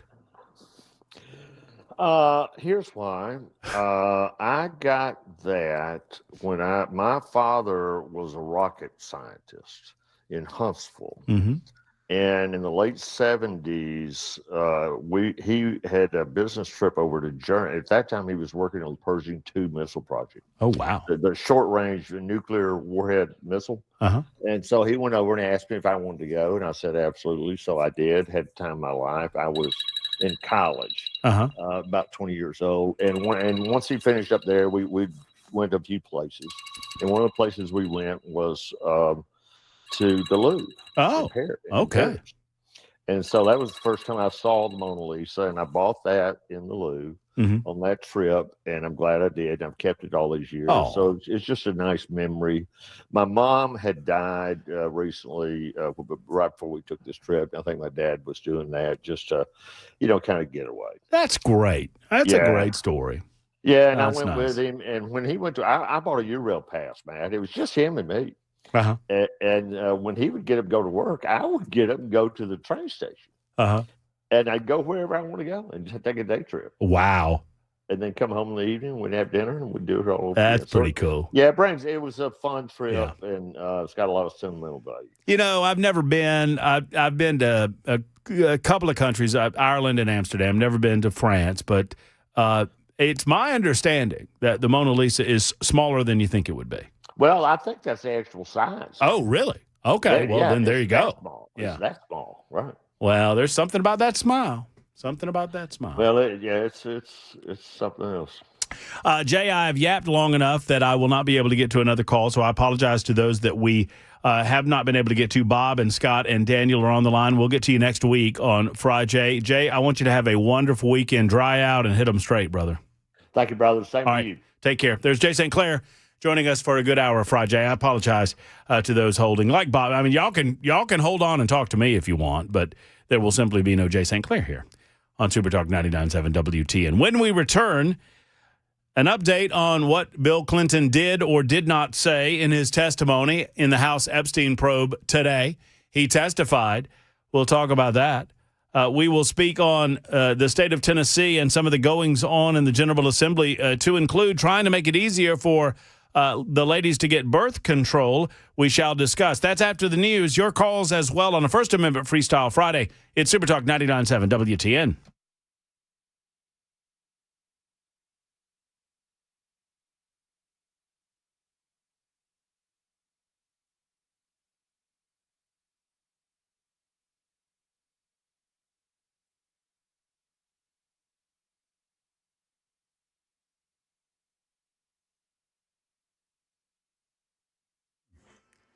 Five o'clock on the dot. I'm Ken Weaver with your top stories. Got the full forecast and traffic in 5 minutes. We're learning new information about the Colorado crash that claimed the lives of 4 Middle Tennessee residents, including our very own Eurofix's Aaron Stokes.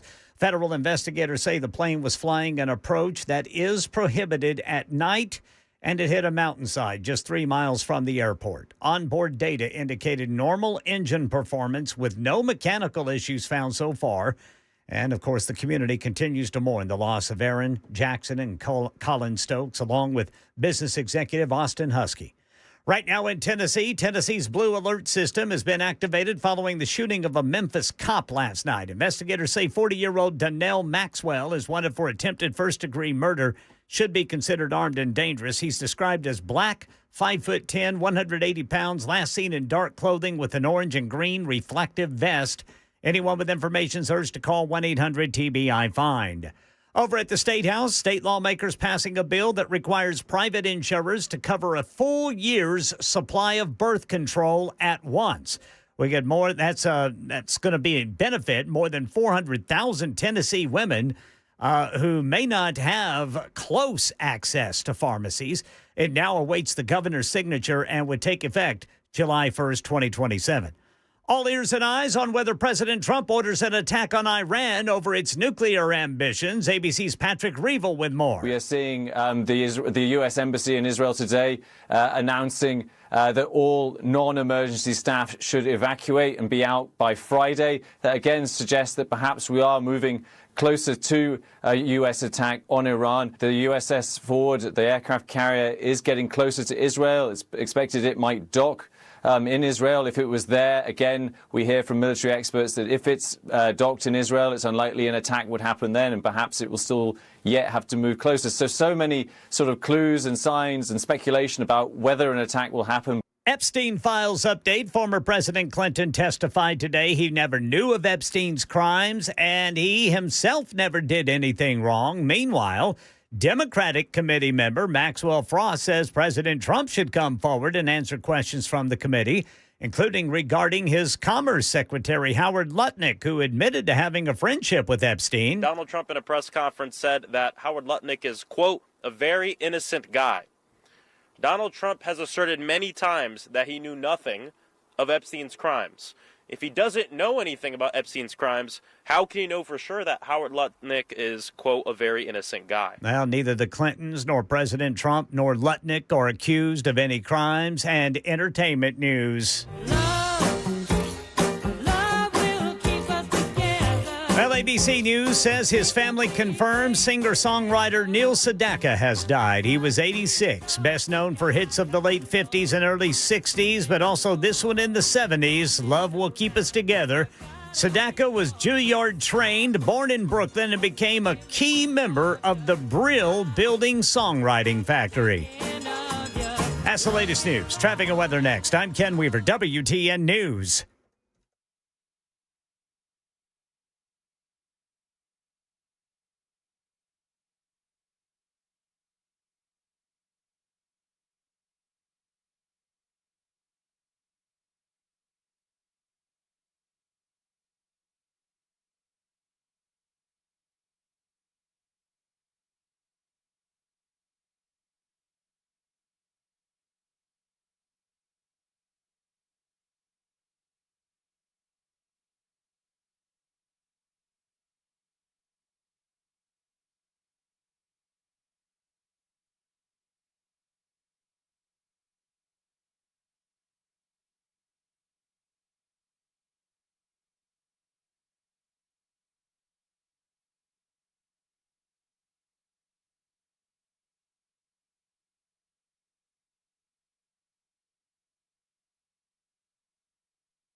Glencliff still have the right two lanes blocked of 40 westbound there at Spence Lane due to a crash. Over on the East Bank going westbound, a crash at Jefferson Street. And Rivergate got a wreck. Right shoulder blocked 65 northbound before Vietnam Veterans Boulevard. Antioch a wreck, right shoulder block 24 eastbound before Harding Place. Got Bell Road and Blue Hole Road, and Opryland, a crash on the right shoulder, Briley Parkway northbound and McGavick Pike. Donaldson, a crash, left lane block, Briley Parkway southbound at Elm Hill Pike. I'm Ken Weaver.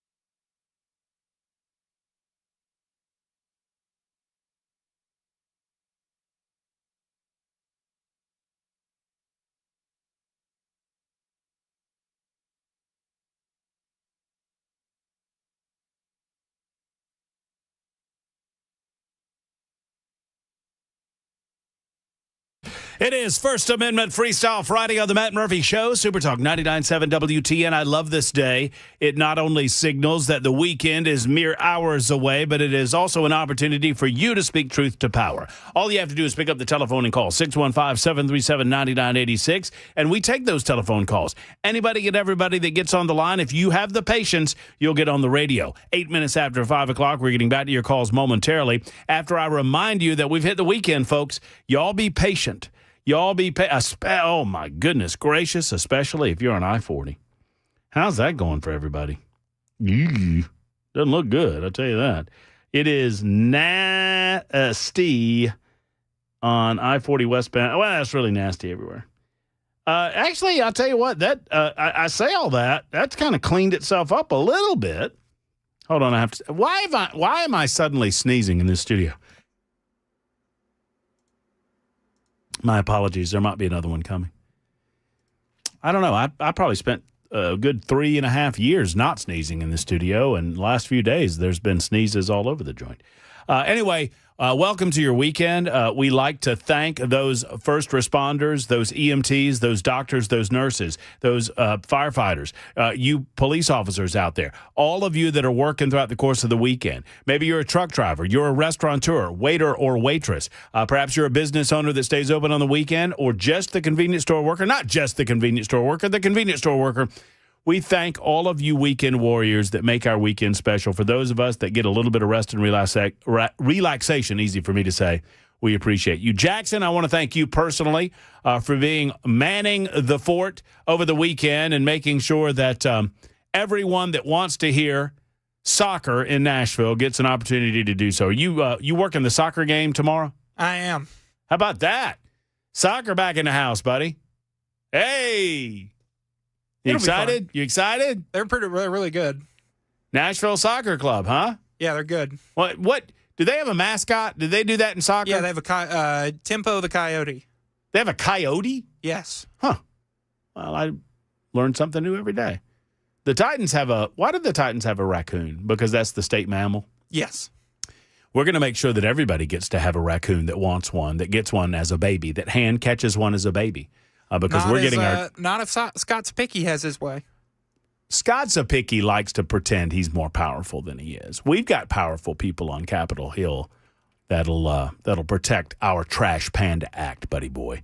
You don't worry. No summer study here. We're getting right to the floor for a vote. And Sapicki committed to voting in favor of the Trash Panda Act if it gets to the floor for a vote. He committed to it. I heard him do it, and we've got him on video. All right, 615-737-9986. In the spirit of First Amendment Freestyle Friday, it's time for Mike in Old Hickory. Hello, Mike. Hello, Matt. Hey, Mike. How you doing? Fair to partly cloudy, Mike. How are you? Are you watching what's going on around the world? And with Donald Trump down there, Corpus Christi, something is about to happen with Iran. But my real question is, I wanted to ask Jay a question, and you wouldn't let me on. If I'm a worker at a company and an AI robot comes up and says, you're fired, does the company have the right to use that robot as an efficient tool to improve their profits and let go the human? Does Jay have an answer to that question? And does then the human person that just got let go, where do they go to sue? Because they can't defend themselves. They can't work 24/7, 365 that the robot does. So your question is, can a company empower a robot to fire a human being? Yes.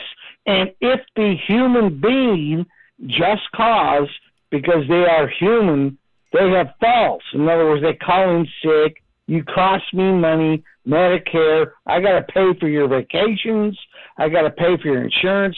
But if the robot, the AI robot says, I don't need any of that. I'll work 24/7, 365. Therefore, does the company, can the company... Yeah, you're saying, Mike, you're saying the exact same thing you just said. We heard you the first time. Yeah. Yes. Yeah, okay. So in other words, you know what, Matt? Jay can't answer that question because now we're getting to AI stuff. Well, I mean, Jay can't answer. Jay would have an answer for that question, but Jay's not here.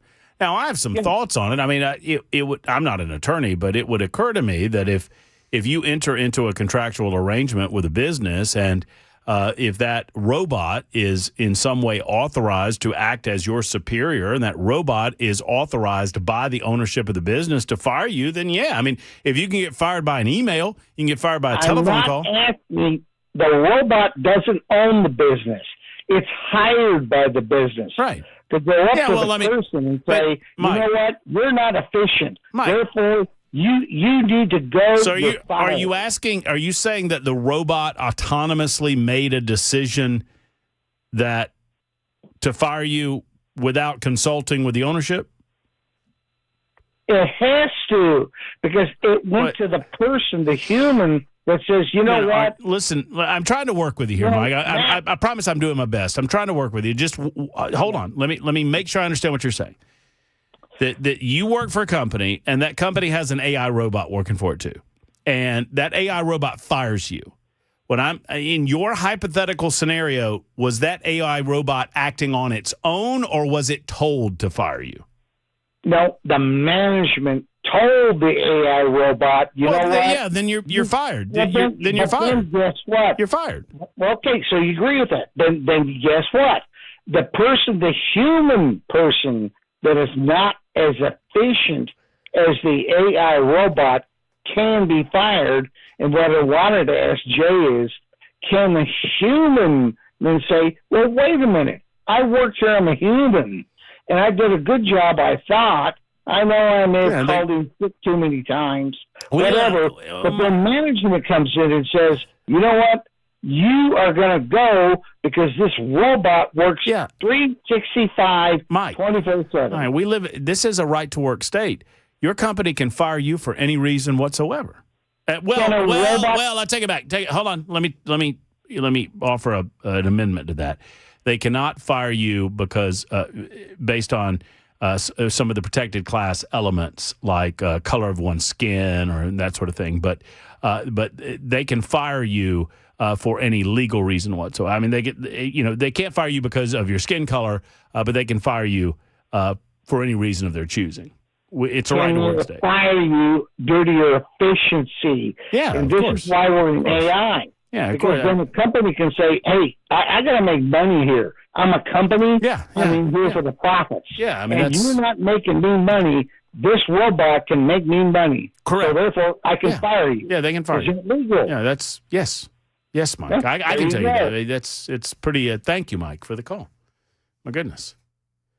What? I mean, I understand that Mike perhaps doesn't have the common sense that most of us have walking around, but my goodness gracious, could he not figure this out for himself? That if you are employed by a company, you can be fired for whatever reason whatsoever. It's a right to work state. Now, I mean, obviously they cannot fire you for a reason involving protected class or, those, civil rights type elements like, color of one's skin, race, ethnicity, that sort of thing. But, yeah, I mean, we're dissolving the position. We are absorbing it into our AI mainframe. We don't like you very much. You don't work well with others. Yeah, sure. And you can sue whomever you want to, Mike. If you've listened long enough, then you know that the only thing that it takes to sue, Jackson, what does it take to sue in Alabama? What does it take to sue in Tennessee? $140 and a crayon. $140 and a crayon. That's very good. Let's talk to Travis. Hello, Travis. Hey, how do I top that last call? Are all your callers that bright? Well, Travis, we rank them in terms of intelligence. We take more intelligent goes first, and then we go down the list. So you're next. Oh, that's clever. So, see what we did there? Hey, Travis, by the way, how have you been? You doing all right? I'm fine. Good. I am. Thank you for asking. So I haven't spoken to you since the State of the Union, and I was surprised at Trump in that we know he's not a very humble guy, but I thought he would have boasted about the fact that he has enriched himself, and this is a conservative estimate from what I've read, by $1.4 billion. I mean, that's pretty normal. Most presidents make $1.4 billion while they're in office in just a year. Which of his money-making scams is your favorite? Oh, I don't know. There's too many to mention. I'm sorry, I was yawning because this entire subject. So if he's so interested, let me ask you this, Travis. Now, this is a serious question. Would you like I'm working on your premise, and then I'll get an answer to the question. So I'm working on the premise. So if all of this is about making money, right? All of this about Trump enriching himself, why doesn't he take a salary? Because that's pocket change. But pocket change adds up. It's 400. It's almost $500,000 a year. Why doesn't he take a salary if all of this is about money?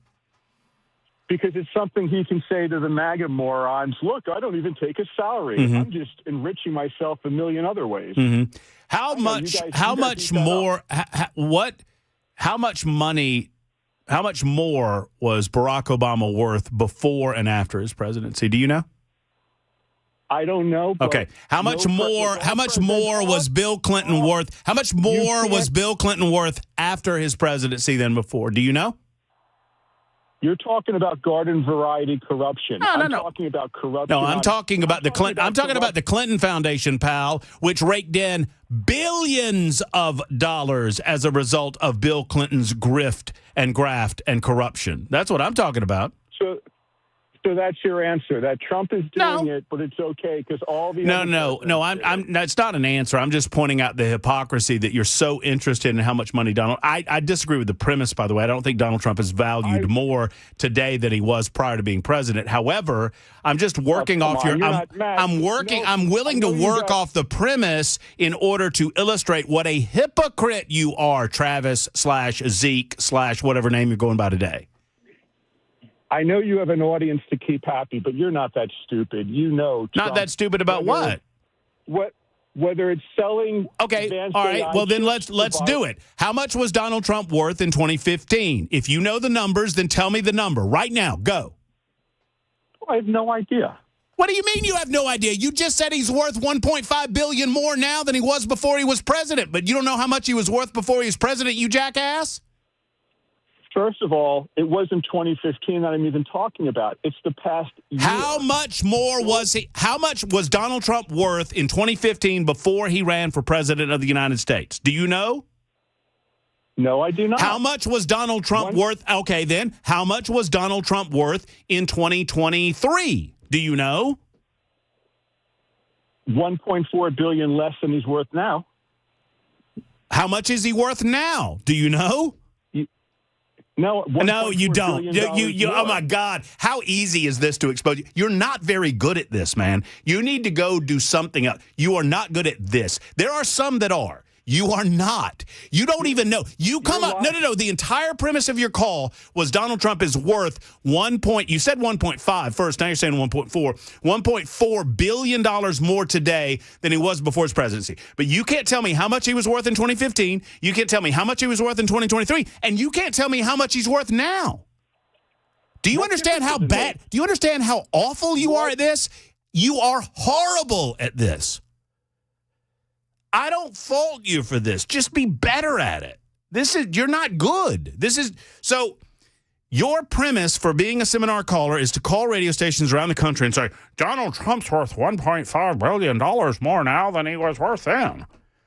And so I'm going to play along with you, okay? And I'm going to say, oh, okay. I disagree with the whole thing, but, okay. Well, how much was he worth then? And how much is he worth now? And you don't even have those figures? So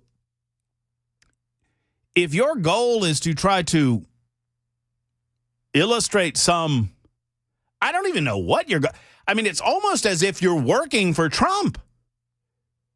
Maybe this is one of those 3D chess moments where you're actually an agent of Trump and you want to illustrate how dumb non-Trump people really sound when they try to attack Donald Trump. All right, so the premise is Donald Trump's doing all of this for the money. Donald Trump's brand has lost billions of dollars. Donald Trump was on The Apprentice. Donald Trump was beloved by the entertainment establishment. Donald Trump was beloved by America. Have you not seen, in the aftermath of the death of Jesse Jackson, have you not seen all of the accolades that Jesse Jackson poured onto Donald Trump during his life? And how Donald Trump similarly applauded Jesse Jackson for his... all of those things are on the record. Donald Trump was beloved. Donald Trump's brand, some folks made fun of it because of all of the gold and the fact that he put his name on everything he owned, but whatever. Donald Trump has now become one of the most polarizing figures in American history. So I disagree with the premise. Now, none of us know because Donald Trump chooses not to release his tax returns. So there you go. 615-737-9986, 23 after the hour. Travis, love you, buddy. Whatever you call yourself, you're welcome on these Fridays. Just be better. Try harder. It doesn't seem to me you've got no other time there in the basement. Feels like you could better research some of the premises of the points that you're going to make, especially when someone tries to engage you as opposed to just hanging up on you. 24 after the hour on Super Talk.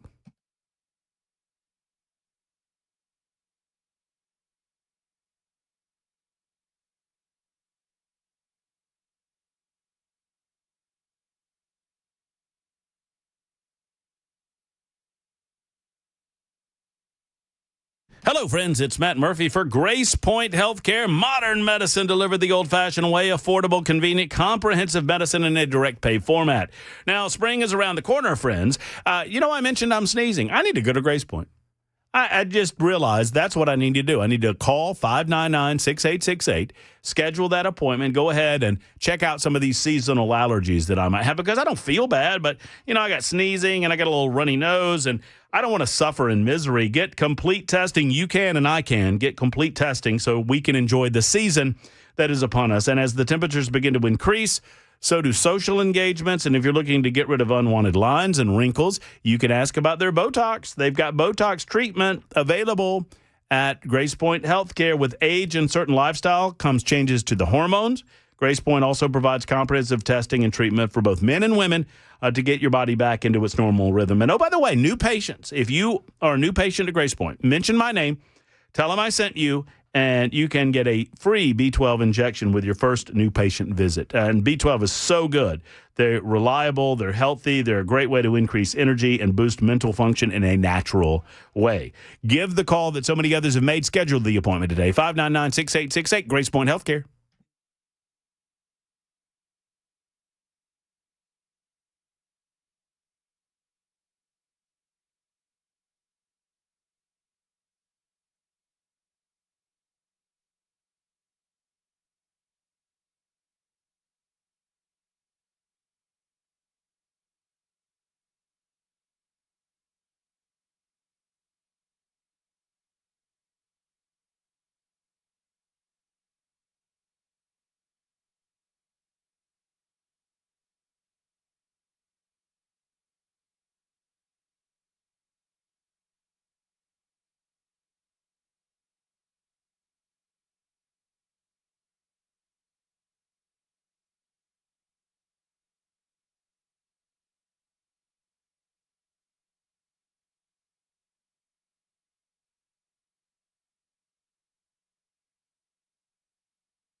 And a preliminary NTSB report shedding light on the February 13th plane crash that killed 4 people, including WTN's own Eurofix founder Aaron Stokes. We'll get you the latest on that and more at 5:30 on Super Talk 99.7 WTN.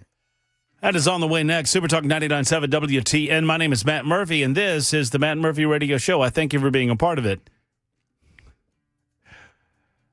Of all of the responses that we received from Mike in Old Hickory and seminar caller Travis/Zeke/ whatever he's calling himself today, back to back, my favorite is from Sally, who writes, y'all need to get Mike to call Travis and call it a day. Sally freaking cracks me up, man. Sally's pretty good. That would be a great conversation. Oh, yeah. Man, we've got to try to make that happen. You know what? I can make that happen. I mean, if all it takes, I should have thought of it a minute ago. If Mike's on the line and seminar caller Travis is on the line, I can just hook them up together, Ken. I mean, we got to do that. I can put them both on the line together, let them talk to each other. We're going to do that next time. We're going to do that next time. That's a great idea, Sally. That's pretty good. In the meantime, we have Nincompoops coming up. I am so excited about this Nincompoops of the news. I've got a pretty good one, but I gotta admit to you, I'm just kind of here for the ride, fellas. I'm here for the ride because Ken Weaver and Jackson Williams are going after it. I'm nervous. Who won yesterday? Ken Weaver. Ken Weaver won yesterday, so he picks the order. Oh, I'm nervous. There's some strategery. It's going to be some strategery. I am going to use my strategery. If Jackson wins, the trophy is his. If Ken wins, the trophy is his. If I lose, I'm going to be like that guy who had the spiders. You flamethrower this joint? Is that what you're doing? He's just going to start lighting little fires around the You're just going to start. Just in News Closet B. We'll start with the beard. You know what? I'm going to tell you, if I had to pick the area that I would select first as Spider Central in this building, it would probably be News Closet B. No? I make sure of that. Oh, do you? Yeah. My favorite statistic, Ken. Yes, sir. I think I've told you this before. At any given moment, on average, you are less than 3 feet away from a spider. I know. They're everywhere. They are everywhere. And if they got organized, they would take over. I'm organized, and I'm going to go to the news at Super Talk 99.7 WTN.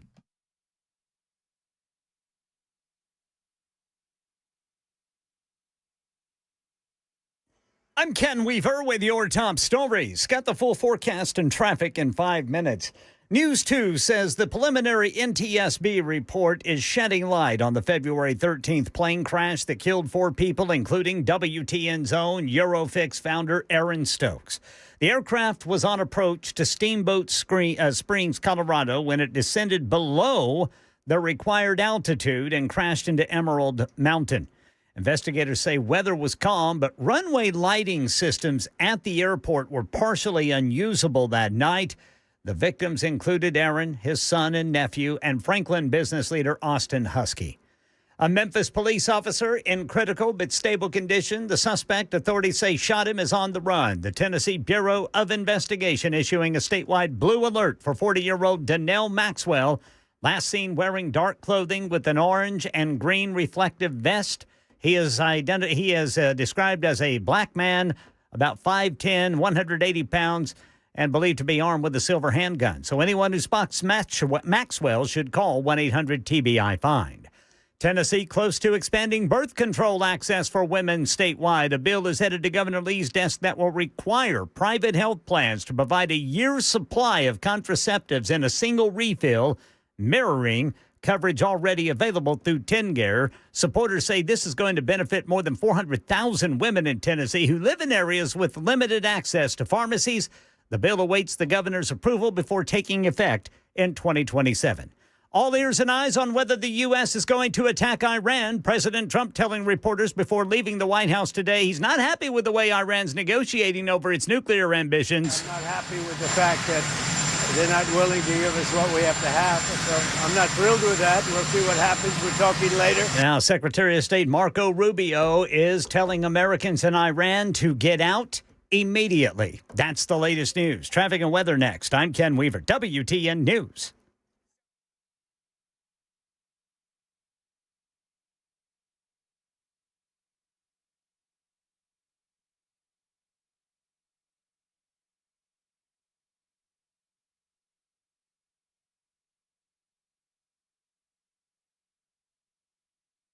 All right, drivers, we've got a crash in Laverne. It's westbound right there at Waldron Road. That's westbound 24 at Waldron Road. Clarksville, 24 westbound before ML King Parkway. Highway Patrol reporting a crash there. And then over on the East Bank, westbound 24 before Jefferson Street, exit 47. And Rivergate, a crash. Right shoulder block, 65 northbound before Vietnam Veterans Boulevard. Opryland still showing a crash. Right shoulder block, Riley Parkway northbound at McGavick Pike. And in Brentwood, Old Hickory Boulevard at Stonebrook Drive, Franklin Pike Circle. I'm Ken Weaver.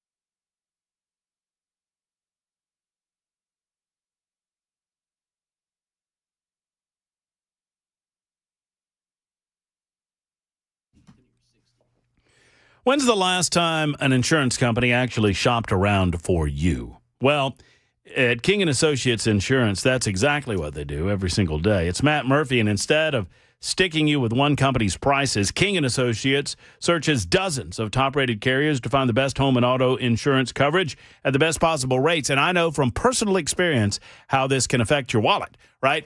I went in expecting homeowners insurance, and I talked to Emery, who is my go-to guy, and he can be yours. I don't know. They've got plenty of folks over there at King & Associates. But Emery sat down with me and walked me through it, and we had been using the same auto insurer for a long time, and I thought we were getting better rates than they could possibly match. Emery said, just let me crunch the numbers on bundling home and auto together, and when they did, my automobile rates annually went down over $300 for my wife and myself. And I'm like, my goodness gracious, can't pass that up, right? You could be next in line to save that amount of money. The best part, they do it all for you. You don't have to worry about it. No hassles, no forms, no hours on hold, just real savings. Call them today at 615-321-8121, 321-8121, tkinginsurance.com. King & Associates Insurance, where smart money shops.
Trust matters when it comes to something like your heater, your air conditioner, right? And I trust Jeff Eddy and Efficient Heating and Cooling. I trust them in my home, and I'll tell you the story that I've told over the past several weeks. Jeff Eddy, well, Roger came from Efficient Heating and Cooling. Roger, man, oh man, he knows his game. And he diagnosed what was going on with our heater. We just moved into the house, as you guys well know, and the heater was causing a little an issue or two. Well, we got past the ice storms, and we made it work past the ice storms. But as we started digging deeper into the issue, we realized that we had something that needed to be handled, and it was not something that could be fixed. It was something that needed to be replaced. But by that time, I trust Jeff Eddy and Efficient Heating and Cooling because they do everything in their power to fix the problem before they recommend replacement. So when it comes to that time, that it's the right thing to do. Now, I was still given 4 separate options for what to do. We could try to fix the issue, and that was probably a short-term solution. We could try to replace a part, or we could replace the system. And we decided to replace the system because I trust that Jeff Eddy and Efficient Heating and Cooling will do it right. We'll have a 10-year warranty on that new system that's coming in. I'm very excited about getting the situation handled, and I know that it's being handled the proper way. Efficient Heating and Cooling. I'm not just a spokesperson. I am a customer, and I love the way they do their business. Give them a call. They're an Elite Pro partner with Rheem. They can help you out. Don't forget to ask about maintenance of your AC. Efficient Heating and Cooling online at efficienthvac.net. Or call 615-784-4424, 784-4424.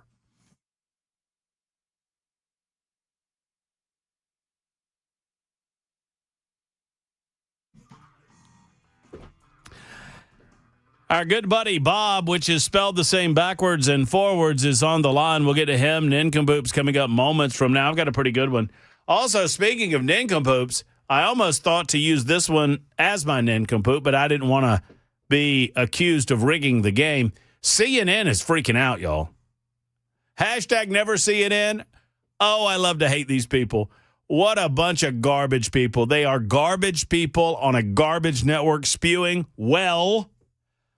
garbage. And I don't say that lightly. They know they're putting their thumb on the scale. They know they're not accurately reporting the news. They don't care. They are activists. They are not journalists. And now, boy, their little sphincters are tightening up as we speak because of this deal with Paramount. They're actually going to have to be fair and accurate in their reporting from now on. Say it ain't so, Joe. Say it ain't so. Well, it is so. I'll tell you all about it coming up in just a couple of minutes on Super Talk 99.7 WTN. Bob is next up. Bob, I apologize we weren't able to get to you on Frijay, but my goodness gracious, you've held long enough, and I just want to offer you the floor. Oh, nonsense. I'm done for the day. It's not so much. It was just kind of a thought. What we went through with COVID, hopefully we don't go through that again, but could you make the argument that that having to wear a mask could be a free speech violation because you can't hear somebody talk? And the only other thing I was thinking about was, sometimes you go into establishments now and they won't take cash.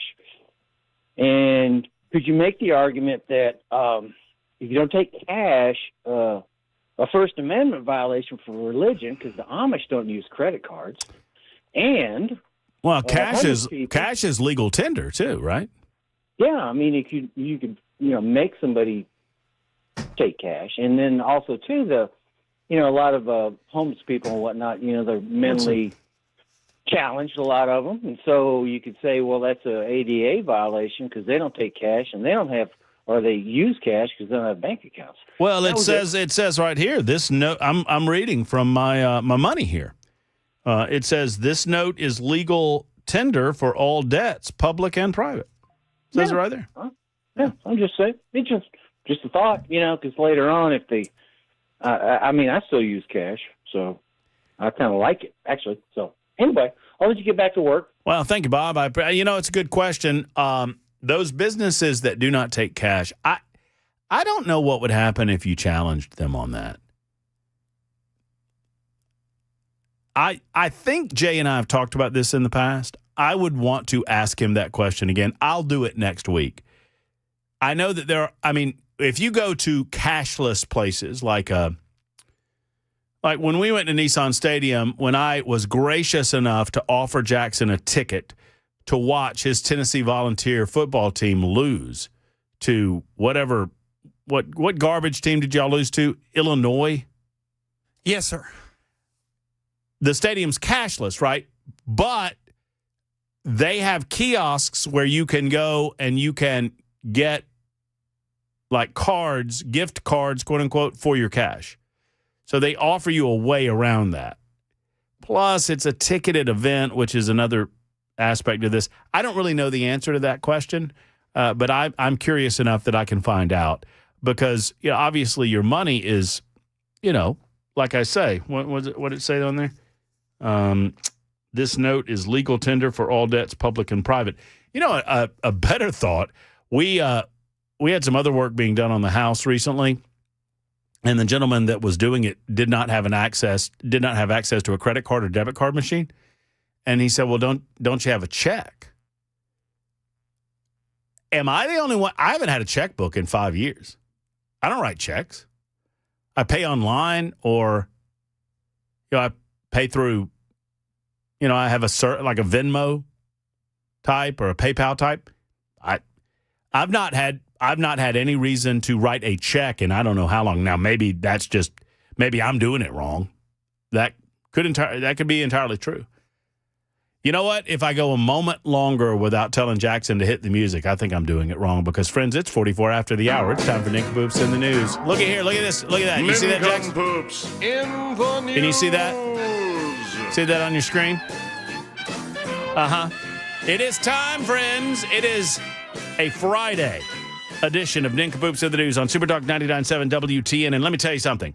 Thank you to Dr. Mitchell and the Wellness Institute of Nashville, because he's put a little weight behind these nincompoop stories. Let me tell you, he's put a little gravitas into our Friday editions, particularly because there are 3 men in competition weekly for the trophy and the crown that is the Wellness Institute of Nashville Nincompoop of the Week. That thing's coming right back here in News Closet B after today, boys. That's what Ken Weaver says. Jackson, you got anything to say about that? Oh, it's going to be in producer booth A. Well, I'll tell you where it's not going to be. It's not going to be in the studio. Not going to be in Studio C. It is not in Studio C because I have officially lost. I have not won this week. I'm just proud to have been the possessor of the trophy through the course of the week. I've tried to shine it up nice and bright for whomever will take over the honor after today's Nincompoops. So, Ken, you won yesterday. Yes, sir. And you get to pick the order. I say Jackson, Murphy, and me. All right. Jackson, Matt, and Ken. And if Jackson takes my story, I'm out. I'm not looking for another one. All right. Remember, get your texting fingers ready to send my name, Jackson, 615-737-9986. How do you spell that? You spell that with an X? No, C-K. Oh, okay. No X. No Jackson. X. Okay. Are y'all ready? I'm ready. I'm nervous you've got my story. Community college teacher allegedly... Ken! Son of a biscuit eater! I meant to go... Oh! Ken! Did you pick this story too? No, I meant to... I meant to say Murphy Jackson Weaver. It would have been... Ken, you could have gotten him. Community college teacher allegedly appeared naked from waist down in online class with teen students. Dang it. Son of a biscuit eater. A Lay Carbon community college teacher from Easton. It's Lehigh. Lehigh. Uh-huh. Lehigh. As in he was naked from knee-high? Well, wow. That's way to go, Brother Jackson. That's a good one. A Lehigh Carbon Community College teacher from Easton was charged with indecent exposure for allegedly teaching an online class while he was nude from the waist down. I knew he picked this story. Son of a biscuit eater. I knew he picked this story. A 17-year-old Layton area high school student reported the teacher Timothy Shoemaker's bizarre behavior to Lehighton police. I'm just going to pronounce this a different way. That's fine. According to a criminal complaint, she was in an online college-level English class along with other high school and college students, court records say. She logged on to Zoom at 8:15 a.m. September 19th. She reported to police that Shoemaker, 62 years old, logged on and apologized for being late, saying he slept through his alarm. He was wearing a white T-shirt, court records say. And no drawers. He then allegedly got up to check his work computer in another room, and the victim saw his bare backside. Oh, dear. He returned and sat down, and the student could see his genitals on camera. His what? His genitals. I thought you said his generals. Well, thought he named them. This is George Patton. Sir, yes, sir. This is George Patton. This is Dwight D. Eisenhower. This is the general, the lieutenant, and the sergeant major. This is old Nathan Bedford Forrest right here. Son of a biscuit eater. He then Shoemaker allegedly told the student he used sleeping pills the night before. Then he started talking to her about her project. Police tracked down a 16-year-old student from Panther Valley High School who corroborated the account. Both students said the encounter made them very uncomfortable. The online class was not recorded, although police verified there was 4 people on the call and that Shoemaker logged into the work computer at 8:20 a.m. September 19th. Shoemaker allegedly told police he didn't remember what happened that morning. He allegedly said he thought he was wearing underwear, although sometimes he sleeps naked from the waist down.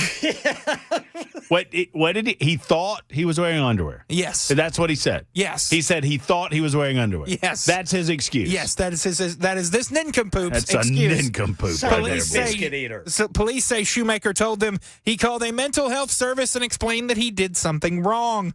Reached by phone, Shoemaker said, "I can't really comment. I'm working on getting an attorney." He was charged by the Lehighton Borough Police with 2 counts of indecent exposure. A Lehigh Carbon Community College spokesperson told the Morning Call that Shoemaker is a part-time instructor and is not currently teaching classes there, but had no additional comment. My brother's already voting for Ken. See, this is what happens when you put a lot of pressure on Weaver. These people just defend him, and it's not right, I say. It's not right. I got a story. I've got a backup that I'm going to do. I'm going next. Ken gets to go last. So, Ken, yeah, I might get you into a playoff at least, although we haven't heard your story yet. You ready? Yes, sir. All right. Yeah, I don't think we've done this story. It's dated February the 27th, which would be today, but I don't know if that's the posting date or not. So if anybody's done this story and I've forgotten, y'all tell me. Okay. An ex-con is back on ice after he struck a McDonald's drive-thru worker in the face with a frozen coffee beverage. According to court records, the frappe rap against Daniel Abramowitz, 29, is classified as a felony since the Florida man's rap sheet includes a prior domestic battery conviction for punching his girlfriend, the mother of his child, in the face. Police yesterday arrested Abramowitz in connection with a January 31st incident at a McDonald's in Seminole, Florida. Investigators allege that Abramowitz was behind the wheel of a vehicle in the drive-thru lane around 1 a.m. when he engaged in a brief discussion with the fast food worker. He then, quote, threw a blended frozen coffee beverage, a McDonald's frappe, at the victim. The drink struck... It's frappe. That's what I said. You said frappe. Like you're paying for a fra, whatever a fra is. That's like the next. It's like Apple Pay, Google Pay, and then frappe. Why are you so mad, bro? Why are you so mad? Because you pronounced Lehigh wrong? You mad? I just want to do it to somebody else for a change. Okay. How am I supposed to pronounce it? Frappe. Frappe? Yes. I'm like not frat with a P. I'm not even sure you're right. Oh. Anyway, the coffee drink struck the 28-year-old victim in the facial region, causing the beverage container to break open upon impact. The contents landed on the victim's facial region, hair, and jacket. The battery, cops noted, was recorded by surveillance video. The victim identified Abramowitz as the assailant. In addition to the battery count, Abramowitz has been charged with violating the terms of a 3-year probation. Imagine, you're going to jail. You were on probation for 3 years, and now you are going to big boy jail because you couldn't handle your emotions, and you threw a frappe at a McDonald's worker in the drive-thru. You, sir, are a nincompoop. Ken Weaver? My turn, boys. Yes, sir. Actress Kristen Stewart mocked relentlessly over bizarre claim that people should stop eating burgers to protect illegal immigrants. What? The 35-year-old actress spoke out about the ongoing deportations across America during an event celebrating Architectural Digest's latest issue in West Hollywood on Tuesday. But when she urged people to boycott burgers to protest the crackdown on illegal immigrants, it left many people scratching their heads. Her claim after the Architectural Digest asked the Twilight alum, what would break your heart if it disappeared from Los Angeles? Kristen Stewart replied, immigrants. I can't stand the idea of the dismantling of the culture that had a hand in making me who I am. which is so meaningless in the face of people's lives being completely unearthed and destroyed. Stewart went on to say that she was, quote, dying every day, thinking of ways she could help before listing some ideas. Like, do we make movies about this? Do we throw all of our money at it? Do we stop buying burgers in the daytime? What do we do about this, she continued. What? Well, a clip of the interview was shared on X, and it sparked immense backlash for the star, as many wondered what buying burgers had to do with stopping ice. One user asked, what in the hell does not buying burgers during the day even mean? Another one said, looks like she solved America's problems. Just don't buy burgers and everything will be fine. During the day. During the day. Mm-hmm. Please walk me through the logic of how buying burgers in the daytime relates to immigration. Another one, just skip lunch. Hollywood activism has truly reached its final form. Another one said, I don't eat meat, but because of her stupid statement, I might go buy a hamburger for lunch tomorrow. Nice. So my nincompoop is actress Kristen Stewart. She apparently also doesn't wear any form of deodorant. I know. Goodness. You better have a great natural scent You better. if you're not wearing any deodorant. Yeah, maybe rub a burger up underneath. Yeah. Oh, yeah. Oh, yeah. That wouldn't be bad. You can vote for Ken Weaver.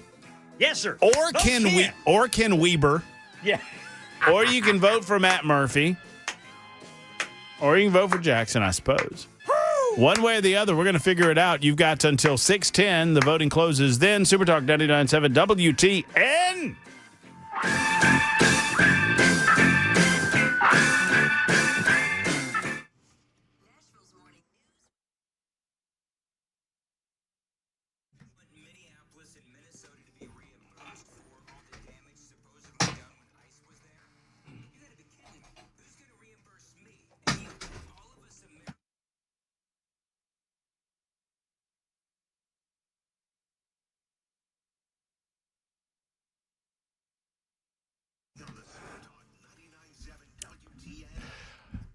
Sally has noted that it's ironic that the trophy is sponsored by the Wellness Institute because it brings Jackson so much pain when he loses. That's well noted. I'll tell you what else is really good, and that is Better Water. Better Water through Better Water LLC. Let's talk about that for a moment, friends and neighbors. They've been working for 55 years to help make your water better. Better Water is now celebrating 55 years of service as a two-generation family business in Middle Tennessee. They serve residential customers, obviously, but also commercial and industrial customers, and they just make your water better. They eliminate the bad stuff and make it taste better. And let me tell you something, folks, they work hard to make sure that all of that nastiness, the sulfur, the iron, the chlorine, the bacteria that can naturally get into your water gets out. They do it through specialized filters, UV lights, reverse osmosis, water softeners, and much, much more. They're located right in Smyrna. They treat all of Middle Tennessee, and they're honest as the day is long. In other words, they came to my house, and they checked out our water, and Robert told me, he said, Matt, for only the second time since I've been working at Better Water, I'm here to tell you, you've got some pretty good water here. You're looking A-OK. Now, we're going to install a branch water filter, if you will, or a branch water outlet near the brown water, so I can have brown and branch whenever I want to. But other than that, I'm A-OK. Are you? Let's find out together with Better Water LLC, betterwater.com, betterwater.com, or call 615-355-6063 for Better Water.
I'm Ken Weaver with your top stories. Got the full forecast and traffic in 5 minutes. Federal officials have released early details about the crash of a small plane carrying 4 Middle Tennessee men in Colorado, including WTN's own Eurofix founder Aaron Stokes.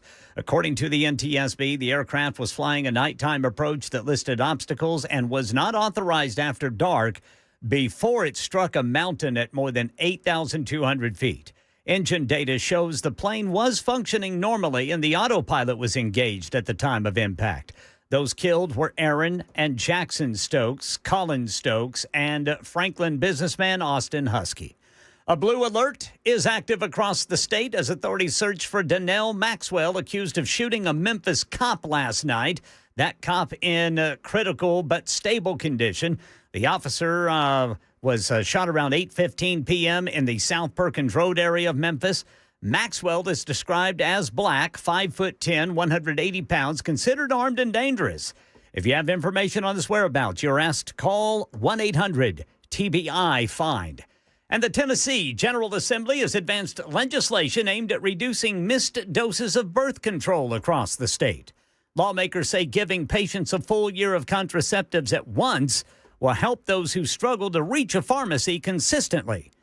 And all ears and eyes on Iran to see if President Trump orders an attack. President Trump says he doesn't like how negotiations are going with Iran after a third round of indirect talks on Thursday in Geneva. The president, talking to reporters before leaving the White House Friday, didn't say whether a military strike is imminent. Well, we haven't made a final decision. We're not exactly happy with the way they negotiated. They cannot have nuclear weapons, and we're not thrilled with the way they're negotiating, so we'll see how it all works. Karen Travers, ABC News, the White House. And the House Oversight Committee's completed 2 days of depositions of Bill and Hillary Clinton regarding their associations with Jeffrey Epstein and Ghislaine Maxwell. The recorded sworn testimony taken in the Clintons' adopted hometown of Chappaqua, New York. ABC News national correspondent Stephen Portnoy. House Oversight Chair Republican James Comer says the former president answered every question he was asked. He's got Southern people skills. He's a charming individual, obviously. Still, Comer says the former first couple didn't have answers regarding certain documents. Many times the Clintons couldn't recall or didn't know or denied that they were pertaining to them. Committee Democrats say the panel should now call in Commerce Secretary Howard Lutnick and President Trump to take questions on their associations with Jeffrey Epstein. Stephen Portnoy, ABC News, Washington. That's the latest news. Traffic and weather next. I'm Ken Weaver, WTN News.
Right now, westbound 40 is like a parking lot between the Eastern Split and downtown. We do have a crash over on the East Bank going westbound right before Jefferson Street. And then in Laverne, a crash, 24 westbound at Waldron Road. Clarksville, a wreck, 24 westbound before M.L. King Parkway. And now in Brentwood, an accident, Old Hickory Boulevard at Stonebrook Drive, Franklin Pike Circle. I'm Ken Weaver.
Here we go. Final hour of the week. Just an opportunity for you to speak truth to power, as we like to say, on the Matt Murphy Radio Show. 8 minutes after 6. It's almost 9 minutes after 6. We are approaching a 1-minute countdown for the end of voting. And let me tell you something, young Jackson. Do I need to get my matchbook out? You're going to need a lot of votes in the next 60 seconds. I tallied it up about 4 minutes ago. I've not looked at the latest votes, but I tallied it up a couple of minutes ago, and it was not – I'm sad to tell you, Jackson, it was not a close contest. And I've got a few pieces of advice for you with regard to your obvious desperation to win this trophy. And I think maybe that's working against you a little bit. I think people sense panic. And when they sense that panic, for whatever reason, psychologically, they're gravitating the other way. Plus, people just love Ken Weaver. I mean, if it was a matchup between you and me, I got no shot. Because that's like Matt Murphy, fighting a puppy. You couldn't just win one, could you, Matt? I just couldn't win one. You just couldn't get one win this week. Why are you blaming him? You should blame him, not me. No, you just couldn't get one win this week. How did this become my fault? Everything's your fault. I suppose so. Well, me and Trevor have been talking, or whatever he's going by this week, and he told me, and I agree with it, it's all your fault. I suppose it is. Mike in Old Hickory concurs. Oh, that's a big word. Man, concurs. Trevor. Is that what he was this week, or was it Travis? Travis. Or Trenton. A lot of TRs. He's been Zeke before. Zeke. He's been a lot of things. Voting is officially over. Ken Weaver has won. There it is. Yay! Ken Weaver, congratulations, my friend. Would you like to offer a speech? I just want. Jackson, don't be nasty now. Oh, that's just wrong. Ken, you go right ahead.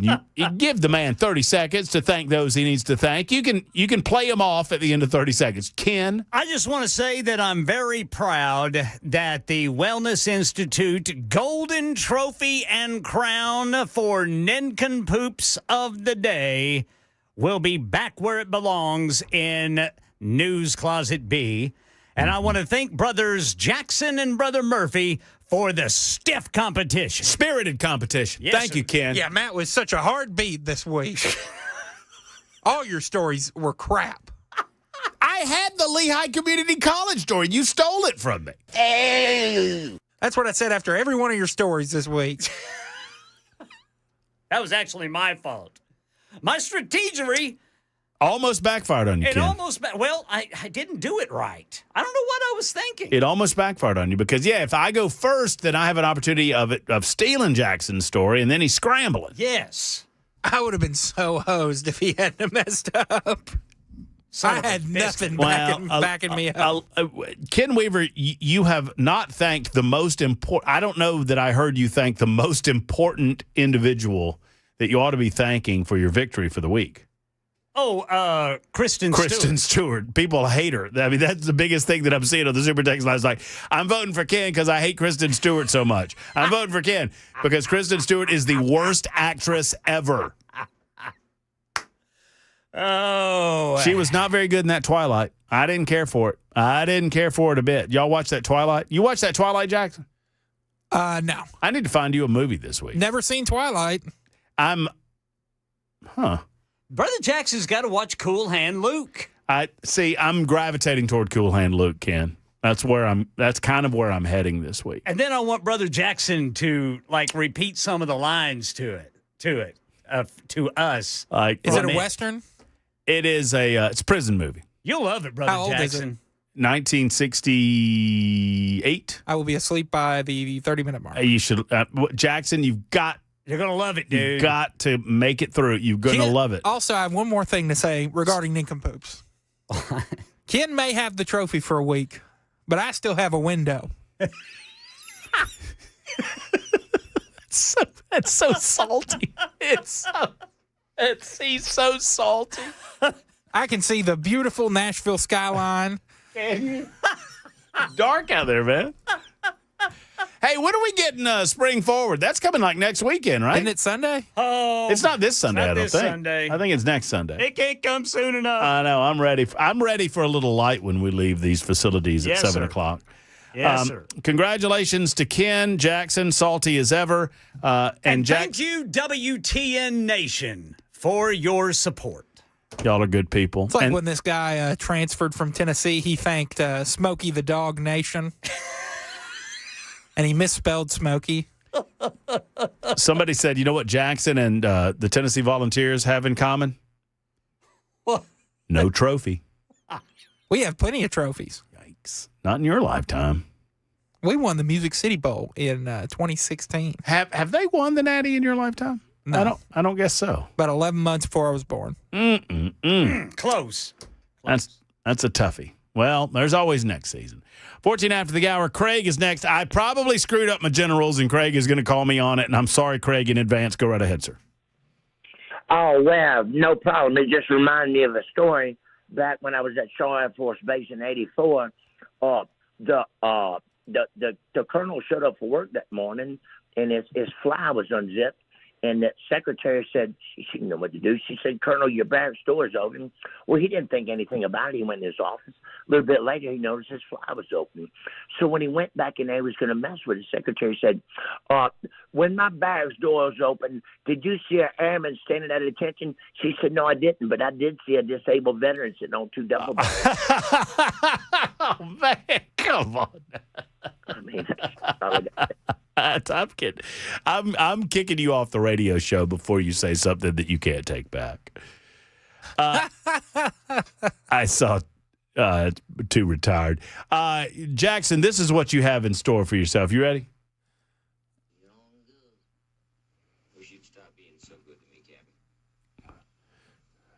Oh, so good.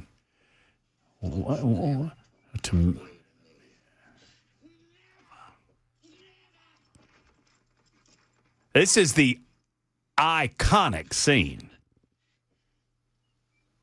What we've got here is failure to communicate.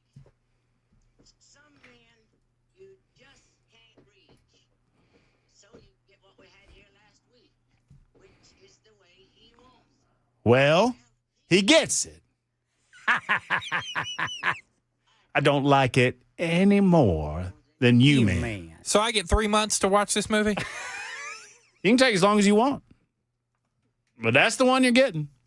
I got to tell you, I can't help it anymore. The audience has spoken.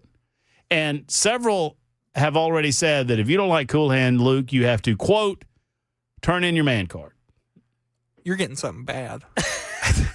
Jackson, you don't know if you, just because it's from 1967, you don't know if you bad. I don't know what you're getting. You don't know if you'll like it or not. It's pretty funny, but it's bad. Jackson, you're going to love it. It is so Southern. Anything. It is one of the most Southern movies you'll ever watch. That's name's Lucille. Anything that looked that good has got to be named Lucille. Won't you give it a rest, man? Look at that. The only thing holding that dress up is one little safety pin. Come on, safety pin. She knows what she's doing. Washing that dang car, man. I like the walking boss car. Oh, yes. Walking. When he's announcing the rules, or you go in the box. Oh, that's right. Spends a night in the box. Spends the night in the box. Any man shows up late for chow, spends the night in the box. I don't know what he says, but I just remember when they put I guess it was when Cool Hand Luke when he lost his mama. Yeah, and they had to go in the box. And he had to go in the box because a man loses his mama, sometimes he turns rabbit. And so they put him in the box so he doesn't run to try to get to his mama's funeral. And oh, that's right. The guy says, he goes, "I'm sorry about this, Luke. I'm just doing my job." Yes, sir. And he says, "Calling it your job don't make it right, boss." Dennis Hopper should have won an Oscar for his role as Babalu got. Oh, so good. A bunch of good acting. George Kennedy did. George Kennedy did win the Oscar. He sure did. That's an Oscar-winning film that I'm giving you there, young Jackson. So you should just sit down there and enjoy it. Yours won Razzies. Why are you being so mad? Because I lost and I'm pouting. No other way to put it. Nobody can eat 50 eggs. Why do you say 25? That seemed like a nice round number. I think I might find you a TV movie. I mean, we're quoting the gold to you. We're quoting gold. Well, this is what y'all did with another movie, and it ruined it for me. A TV movie. I think I'm going to get you one of them Saved by the Bell TV movies. You ever watch them Saved by the Bell kids? Jackson, whatever you give me to watch, I will watch it this weekend, and I will do it with a smile on my face. I'll tell you what, announce it to the entire world when we come back on Super Talk 99.7 WTN. Your calls, plus, yes, we have more serious things to get into. We'll tell you exactly what happened during the Bill Clinton testimony. I'm fascinated with all these liberals and others that claim that they want action on Epstein, and we get action on Epstein, and they don't like it. Why in the world wouldn't Bill Clinton be in the crosshairs? He was Epstein's buddy. He was Epstein's boy. He was Epstein's guy. I mean, he went to the island, for goodness sake. There's an island photo that has come out. And this one doesn't have Bill Clinton in it. I'll tell you who it does have in it in just a moment on Super Talk 99.7 WTN.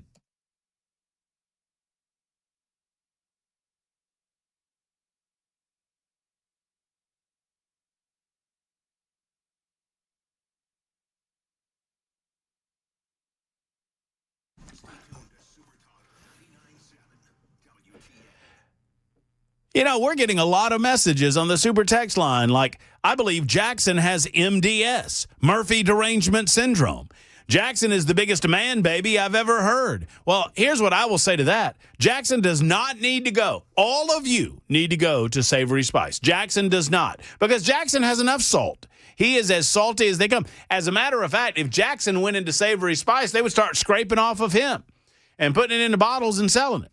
Don't you say I'm number one. I know I'm number one, and I know who else is number one, and that's Savory Spice. In all seriousness, folks, if you need spices of any sort, of any size, of any shape, of any type, Savory Spice is your go-to shop. They have better spices for the same great prices that you've come to expect. I mean, they don't charge more. You just get better. You get delicious spices, and they have the variety that you don't get from the big box stores. They've got everything you can imagine, plus their own blends that they cook up together in Savory Spice's laboratory, and they sell them on the shelves. That's what it's all about. Holly, David, and the rest of the crew at Savory Spice want to see you. Located in Franklin, in the heart of Franklin, just off the square next to Gray's Pharmacy. Go in, smell the smells, and see the sights at Savory Spice. Tell them Matt Murphy sent you to the one and only. You up your food game by upping your spice game. You up your spice game at Savory Spice.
6:30 on Super Talk 99.7 WTN. Super Talk 99.7 WTN. Matt Murphy, Jackson Williams, Ken Weaver, The Matt Murphy Show. Thank you for being here. Ken needs to get his trophy out of this room before he leaves. Just let him know. Just let him know. I don't know what will happen to it, especially with Salty Jackson on the prowl. I would also suggest to Jackson that you're not playing fair in the spirit of the Matt Murphy Movie Mayhem event. I don't think you're playing fair in the spirit of the event. I don't think you're playing fair either. What do you mean I'm not playing fair? You took 3 months to watch the last movie I gave you. Okay. That is water under the bridge. That's in the past. Are we going to continue to look backwards or are we looking forwards? Well, you have to have one punishment movie. You know what? I felt like Bad Santa was kind of a punishment movie. No, it was funny. You enjoyed it. It was all right. I suppose it was all right. Hold on. I got to do this first. This is the official. It's time. It's time for the official picks on a Friday edition of the Matt Murphy Radio Show. We do this as an invitation to you to get back to the better days of Hollywood and watch a cinema classic with us. It is Matt Murphy Movie Mayhem on Super Talk 99.7 WTN.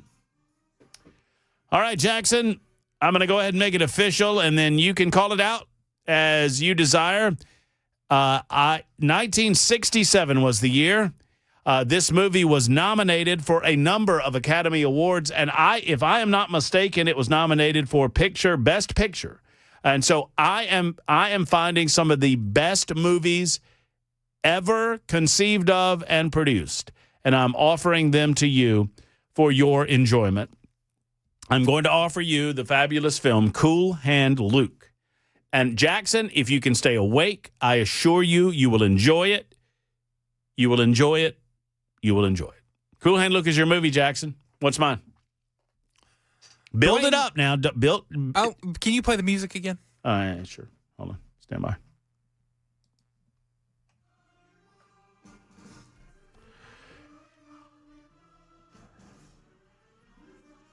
Oh, look, there's Marilyn Monroe.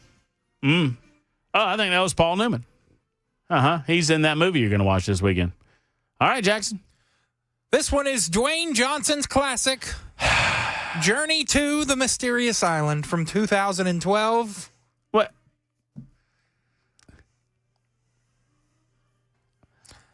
Starring stars such as Dwayne Johnson. Have you seen this film? I have seen this film. Because the rule is you have to have seen it. I have seen it.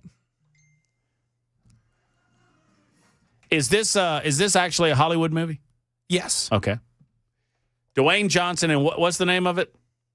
Journey to the Mysterious Island. Are you just picking from a list of the worst movies ever made? No, I've seen this one. No. I'm just, but you asked me a question during the break. What did you ask? Tell everyone what you asked me.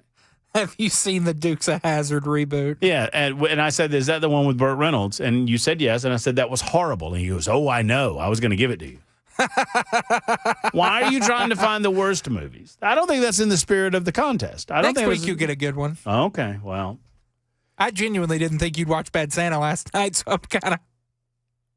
Well, I finally made good because I wanted to bring the segment back. Journey to the Mysterious Island. Journey to the Mysterious You can have some fun with it. Island. Can I get a premise? I mean, do you remember the premise? It is the sequel to Journey to the Center of the Earth. Well, why can't I just do Journey to the Center of the Earth? You want to do the Brendan? I haven't seen that one. I've only seen the sequel. Well, then I have to do the sequel. All right. There you go. 615-737-9986. 1744 says, Jackson, I can't stand black and white movies, but Cool Hand Luke is good. It's also in color, too. So Mandy is next up. Hey, Mandy, how are you? Hi. This is to both of you, you and Ken, and this has to do with the Robert Duvall, okay? When Robert Duvall passed away earlier this month or whatever, you guys did not bring up the best Robert Duvall, which is, you are the ones that got me hooked on it. And that's Four Christmases. Well, there's a I'm going to admit this to you, Mandy. There's a reason that I did not bring up the movie Four Christmases. Okay. It's because I have not seen it. Y'all were talking about. Who was it that Ken you were talking about? It might have been Chad. Might have been Chad. Were you listening to Chad Benson? Okay, somebody give him that then. Give him Four Christmases because Robert Duvall and the satellite dish is rip-roaring, knee-slapping. Okay. Yes. So you're saying Four Christmases with Robert Duvall is a good one? Yeah, it's got Vince Vaughn and Reese Witherspoon in it too. But, yeah. I think that's probably, I think the Reese Witherspoon angle is probably the reason I've not seen it. Mandy, I will do it. I will watch it at some point. Hey, Matt. Could you say one thing real quick to Ken if he's still there? That movie that he was talking about the other day, and this was on Chad's show, about the best pancakes in the county, it hadn't even come out yet. What? What movie?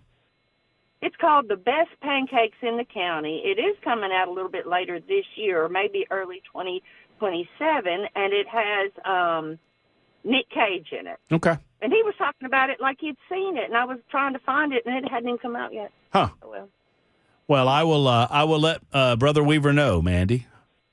Okay. All right. Well, have a great weekend. You do too. Thank you for the call. I appreciate you. I found a better movie for you. Whew. Because Journey to the Center of the Earth might be, or Journey to the Mysterious Island might be the worst movie I've ever seen. Now, see, now you're being nice. You're playing a little nice. I don't know how much you're going to like this movie. I know you like the actor who stars in it. I don't know how much you're going to like Cool Hand Luke, but I know it's a good movie. So this is the angle that we're going for. All right, go. It is a comedy. It is a comedy. I feel good. It is Andy Samberg's Hot Rod. Okay. Have you seen that one? Nope, I have not. Perfect. Hot Rod. You think he's funny reading the phone book? I do as well. I do. I think Andy Samberg is a very, very funny man. So, okay, let's go with Hot Rod. One of my favorites. All right, very good. I'm Hot Rod. You're Cool Hand Luke. We'll get it done 31 after the hour. We'll wrap things up in the next 30 minutes or so on Super Talk.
Aaron Stokes, sadly, we lost him way, way too soon with Eurofix. He created a legacy that lives on, however, and I'm so proud to be able to tell you about that legacy and a place where European auto repair is done the right way.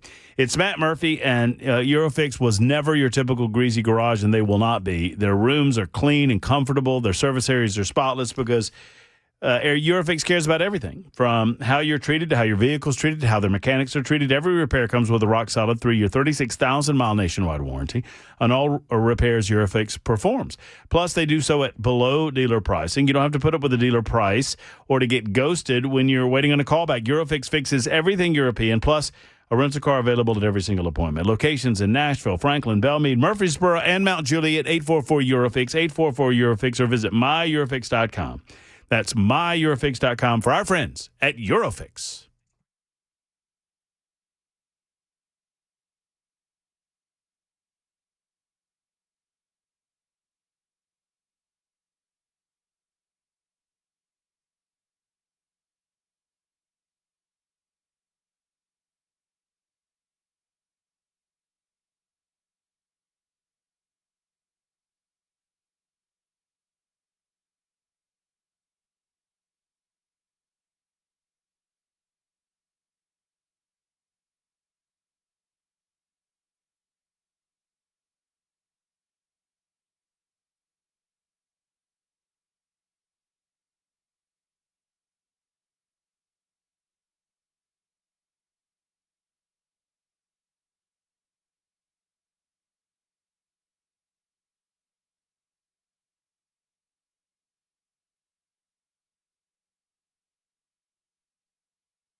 Want some? Come on and get some. 615-737-9986. 615-737-9986. Would love to hear from you in the waning moments of the show today, and I have a number of items that we will get to. It's kind of, Chris Hand does that lightning round thing. It's kind of our version of that, especially at the end of the week. Want to get to these stories that we've not been able to get to over the course of the week. Before I do, though, 0589 says, y'all brought up Robert Duvall. Well, we did bring him up. I just didn't bring up that film. Because I'm not familiar with it, Four Christmases. Robert Duvall was a fabulous treasure of stage and screen. And 0589 brings up The Great Santini, and I had not thought about The Great Santini. What a great movie. That scene when he plays his son in basketball. I remember watching that movie when I was a kid, and it just ripped my guts up inside. That scene where his son finally beats him in basketball, and Santini can't handle it. And he ruins that nice moment, and you're going to cry. He's like, no, it doesn't count, and you're going to cry. You're going to cry a little bit, and starts knocking the basketball off his head. Cry for me. You're going to cry for a little bit, and then later, and then the kid leaves, and you see the shot of later on that night, deep into the night, Santini's practicing basketball because he can't handle losing. Great film. Fabulous film. Hey, Matt, when football season starts up, you and Dan should make a bet, whatever team Dan picks. If that team wins, you have to wear full-out gear live in studio on air. But if the Georgia Bulldogs win, Dan has to paint the Bulldog on his head. That's actually a pretty good idea because Dan's head would look fabulous. If you know anything about Georgia Bulldog football, you know that what was his? I think he was called Mr. Bulldog. For years, painted the Bulldog on his head. His son, he's passed away, and his son has continued that tradition where he paints the Bulldog on his head every day or every game. And, yeah, I'll take that under advisement. Jason is next up on the Matt Murphy Show. Hello, Jason. Hey, Matt. Happy Friday. Thank you, brother. Yeah, I've lost count. Are you closing in on the 1,000 show mark yet? Today is episode 987. Do you have any big plans to celebrate it? Or out of the studio? You know, not yet. We'll be out and about next Thursday at the boat show at the Nashville Fairgrounds. That's March 5th, but that is a couple of weeks before our 1,000th show. But I can say this, we are meeting Monday and or Tuesday to work on something. I don't know what we're doing, but something. Well, you're doing a great job in the 3 to 7 time slot. Well, thank you, man. Jason, I sincerely appreciate it. It's been the honor of my professional life to be at Super Talk 99.7 WTN. I've had a lot of great gigs over the years. I had a fabulous time when I was in Birmingham, had a great time in Montgomery before Birmingham, but it has been a fabulous time getting to know all of you guys. All right, man. Well, have a great week. Yes, sir. Thank you. I mean, I mean that since I get, I guess I get a little maudlin, little sentimental as you get up in years. You know how it goes, Jackson. You get a little older and you get a little weepy. But my goodness, following in the footsteps of Brian Wilson, following in the footsteps of Phil Valentine, I couldn't ask for anything better.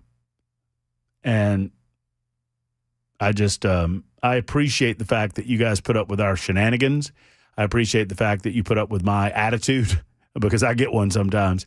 And, obviously, I was told years ago, you know what your problem is, Murphy? You always think you're right. Well, yeah, I always think I'm right. Of course I do. I'm going to offer an opinion that I think's wrong, and I don't want you to be wrong. So if I'm right, and I think I am, and you have a different opinion, I want to disabuse you of that opinion and help you understand the error of your ways. But no, I appreciate all of you, and I do thank you.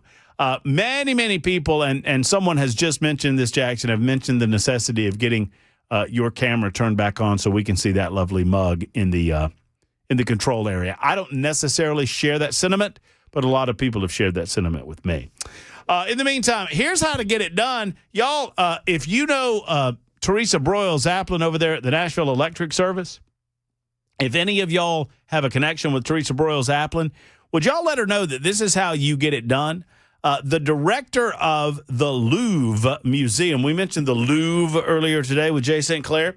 The director of the Louvre has been under fire since the stunning and embarrassing heist of the French crown jewels in October.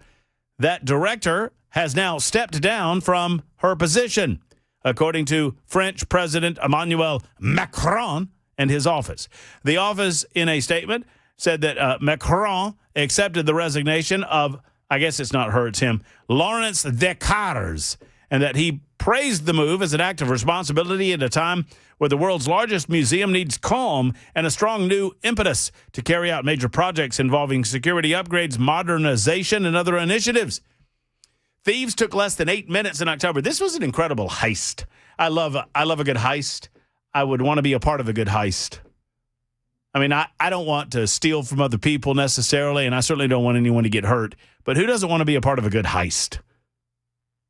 I don't want to steal things, but a heist, that's different.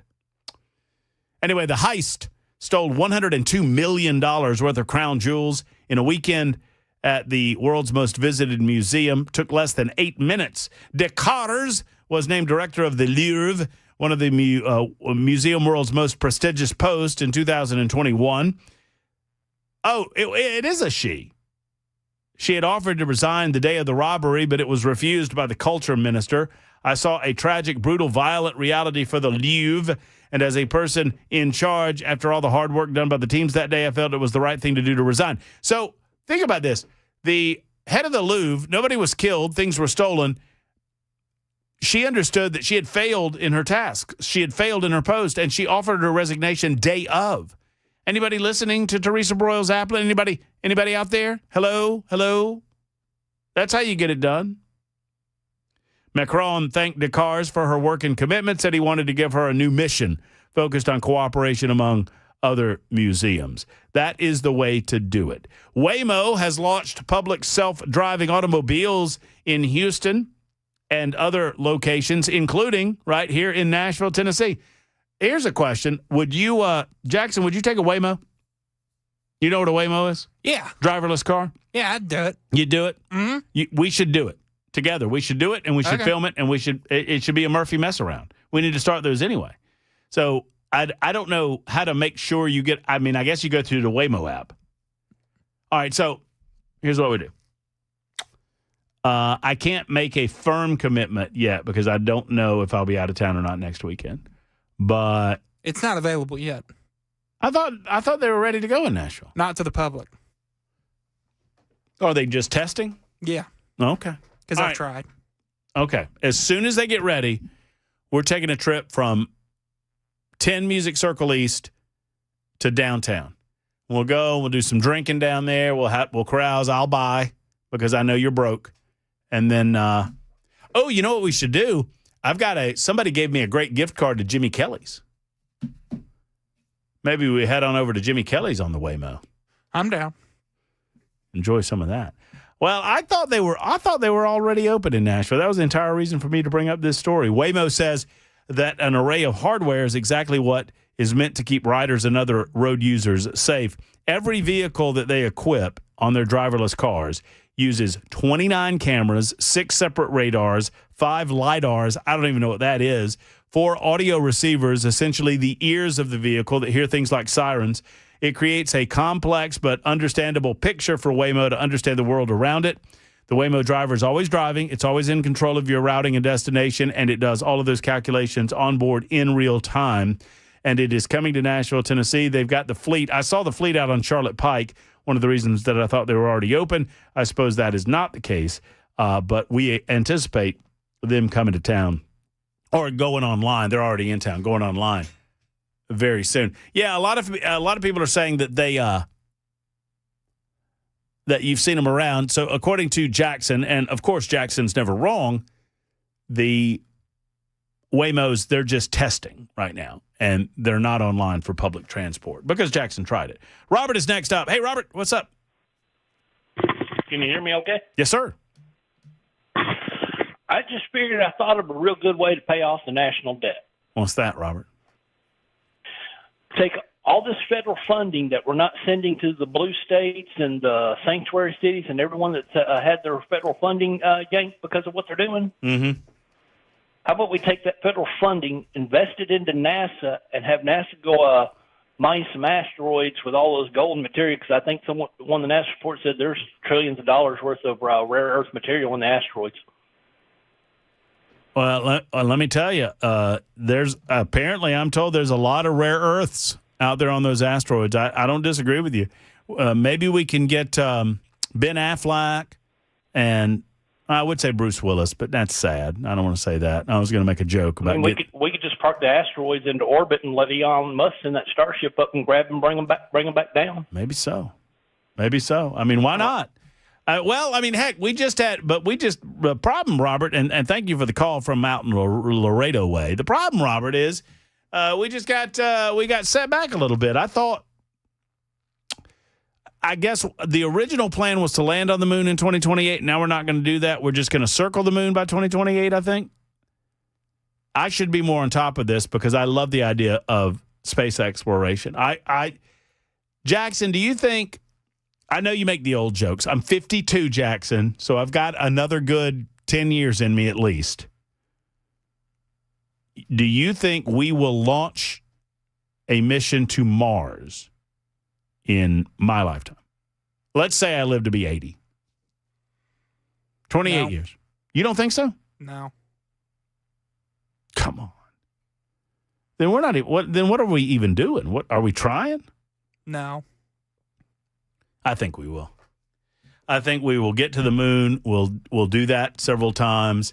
We'll make that a routine experience, and then you got to do a little lunar base, and then off you go to Mars. Hey, look, I'm stuck on the.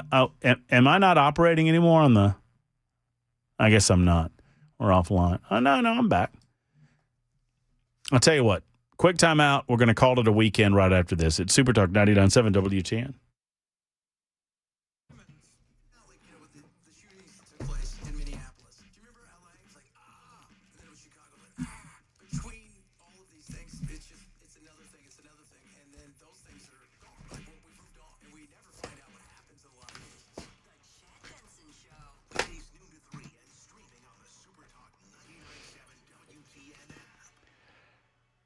Genesis Diamonds has quickly become one of the largest dealers of luxury pre-owned Rolex watches in the world. And at Genesis Diamonds, they are now having a huge Rolex event next Friday and Saturday, March 6th and 7th.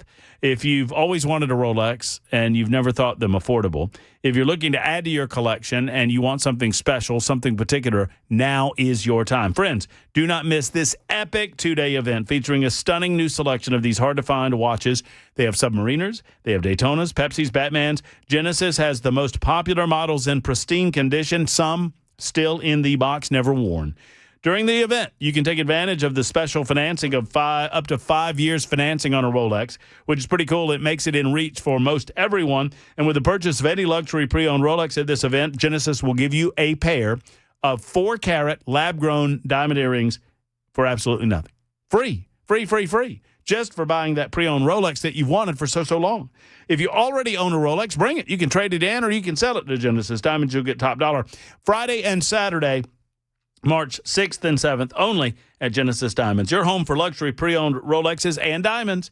Genesis Diamonds, Green Hills and Cool Springs. See store for details while supplies last. On approved credit, tell them Matt Murphy sent you to the one and only Genesis.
Jackson, you want to explain yourself?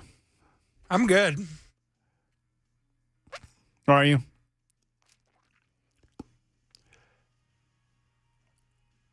Three minutes until we say goodnight and have a great weekend. Jackson's got Cool Hand Luke for the weekend. What do I have? What's the name of the movie again? Would you text it to me so I don't forget it? Hot Rod with Adam Sandberg. Andy Sandberg. I mean, not Adam Sandberg. Andy Sandberg. Golden Globe winner. Yeah, Andy Sandberg. So if you're watching on Talk TV, Jackson is just giggling like a schoolgirl because he just thinks it's as funny as can be. For those of you watching on Talk TV, I was taking a photo of this that was given to me by Ben Rose. It was painted by Joe Vick, who lives in Lyles, Tennessee. It's a great photo of Donald Trump just after the assassination attempt in Butler, Pennsylvania, where he says, "Fight, fight, fight." And you can see it there if you're watching on Talk TV. So I was taking a photo of this to send out a tweet to thank Ben and Joe for their kindness. Jackson, would you care to describe what happened? So the Stream Deck's been a little bit on the fritz, as much of our streaming. The Stream what? The Stream Deck. It is a button I hit to send you to the break screen. Uh-huh. And it's on the fritz. A little bit. I have to play with it sometimes. As you do. And it didn't go. And so you see me put something in my bag, and then you see me pick up my phone, and then what? You, it looks like you were taking a picture of something in an area. So I was taking a photo of something in front of me, and you're saying it looks like I was taking a picture of my crotch. Maybe. You saw it. What do you think? I just don't like it. I don't like anything about it. I don't like the fact that you're not hitting the buttons that you're supposed to hit. I did hit the button. The button didn't go. I don't appreciate the fact you're over there with your lip pooched out. You don't win the trophy, and you're not doing the job that you're supposed to do. And I'm just left hanging out here, literally hanging out here. Like that community college professor. 4461. No, nobody's clipping anything. I was... It does. It looks like I was. It does. If you imagine that I was taking a picture facing me instead of facing the other way, that's the way it looks. On that happy note, I don't know if Chris is wiping it off here, but what does that mean, Chris? On that happy note, I hope everyone has a wonderful weekend except for Jackson Williams, and I hope he hates Cool Hand Luke now. I'm going to see Scream 7. You doing that right now? Yeah, here in about 30 minutes. I'm going to go try to win some money doing some degenerate gambling. How about that? Investment seminar? Yeah, a little investment seminar going on. Brand new one for me, so I'll let you know how it goes. Until next time, friends, have a wonderful and safe weekend. You know how much we appreciate you. We'll be back bright and early at 3 p.m. Monday. Until then, this is Matt Murphy for Jackson Williams, for Ken Weaver, speaking and saying, hug your loved ones. So long, everybody.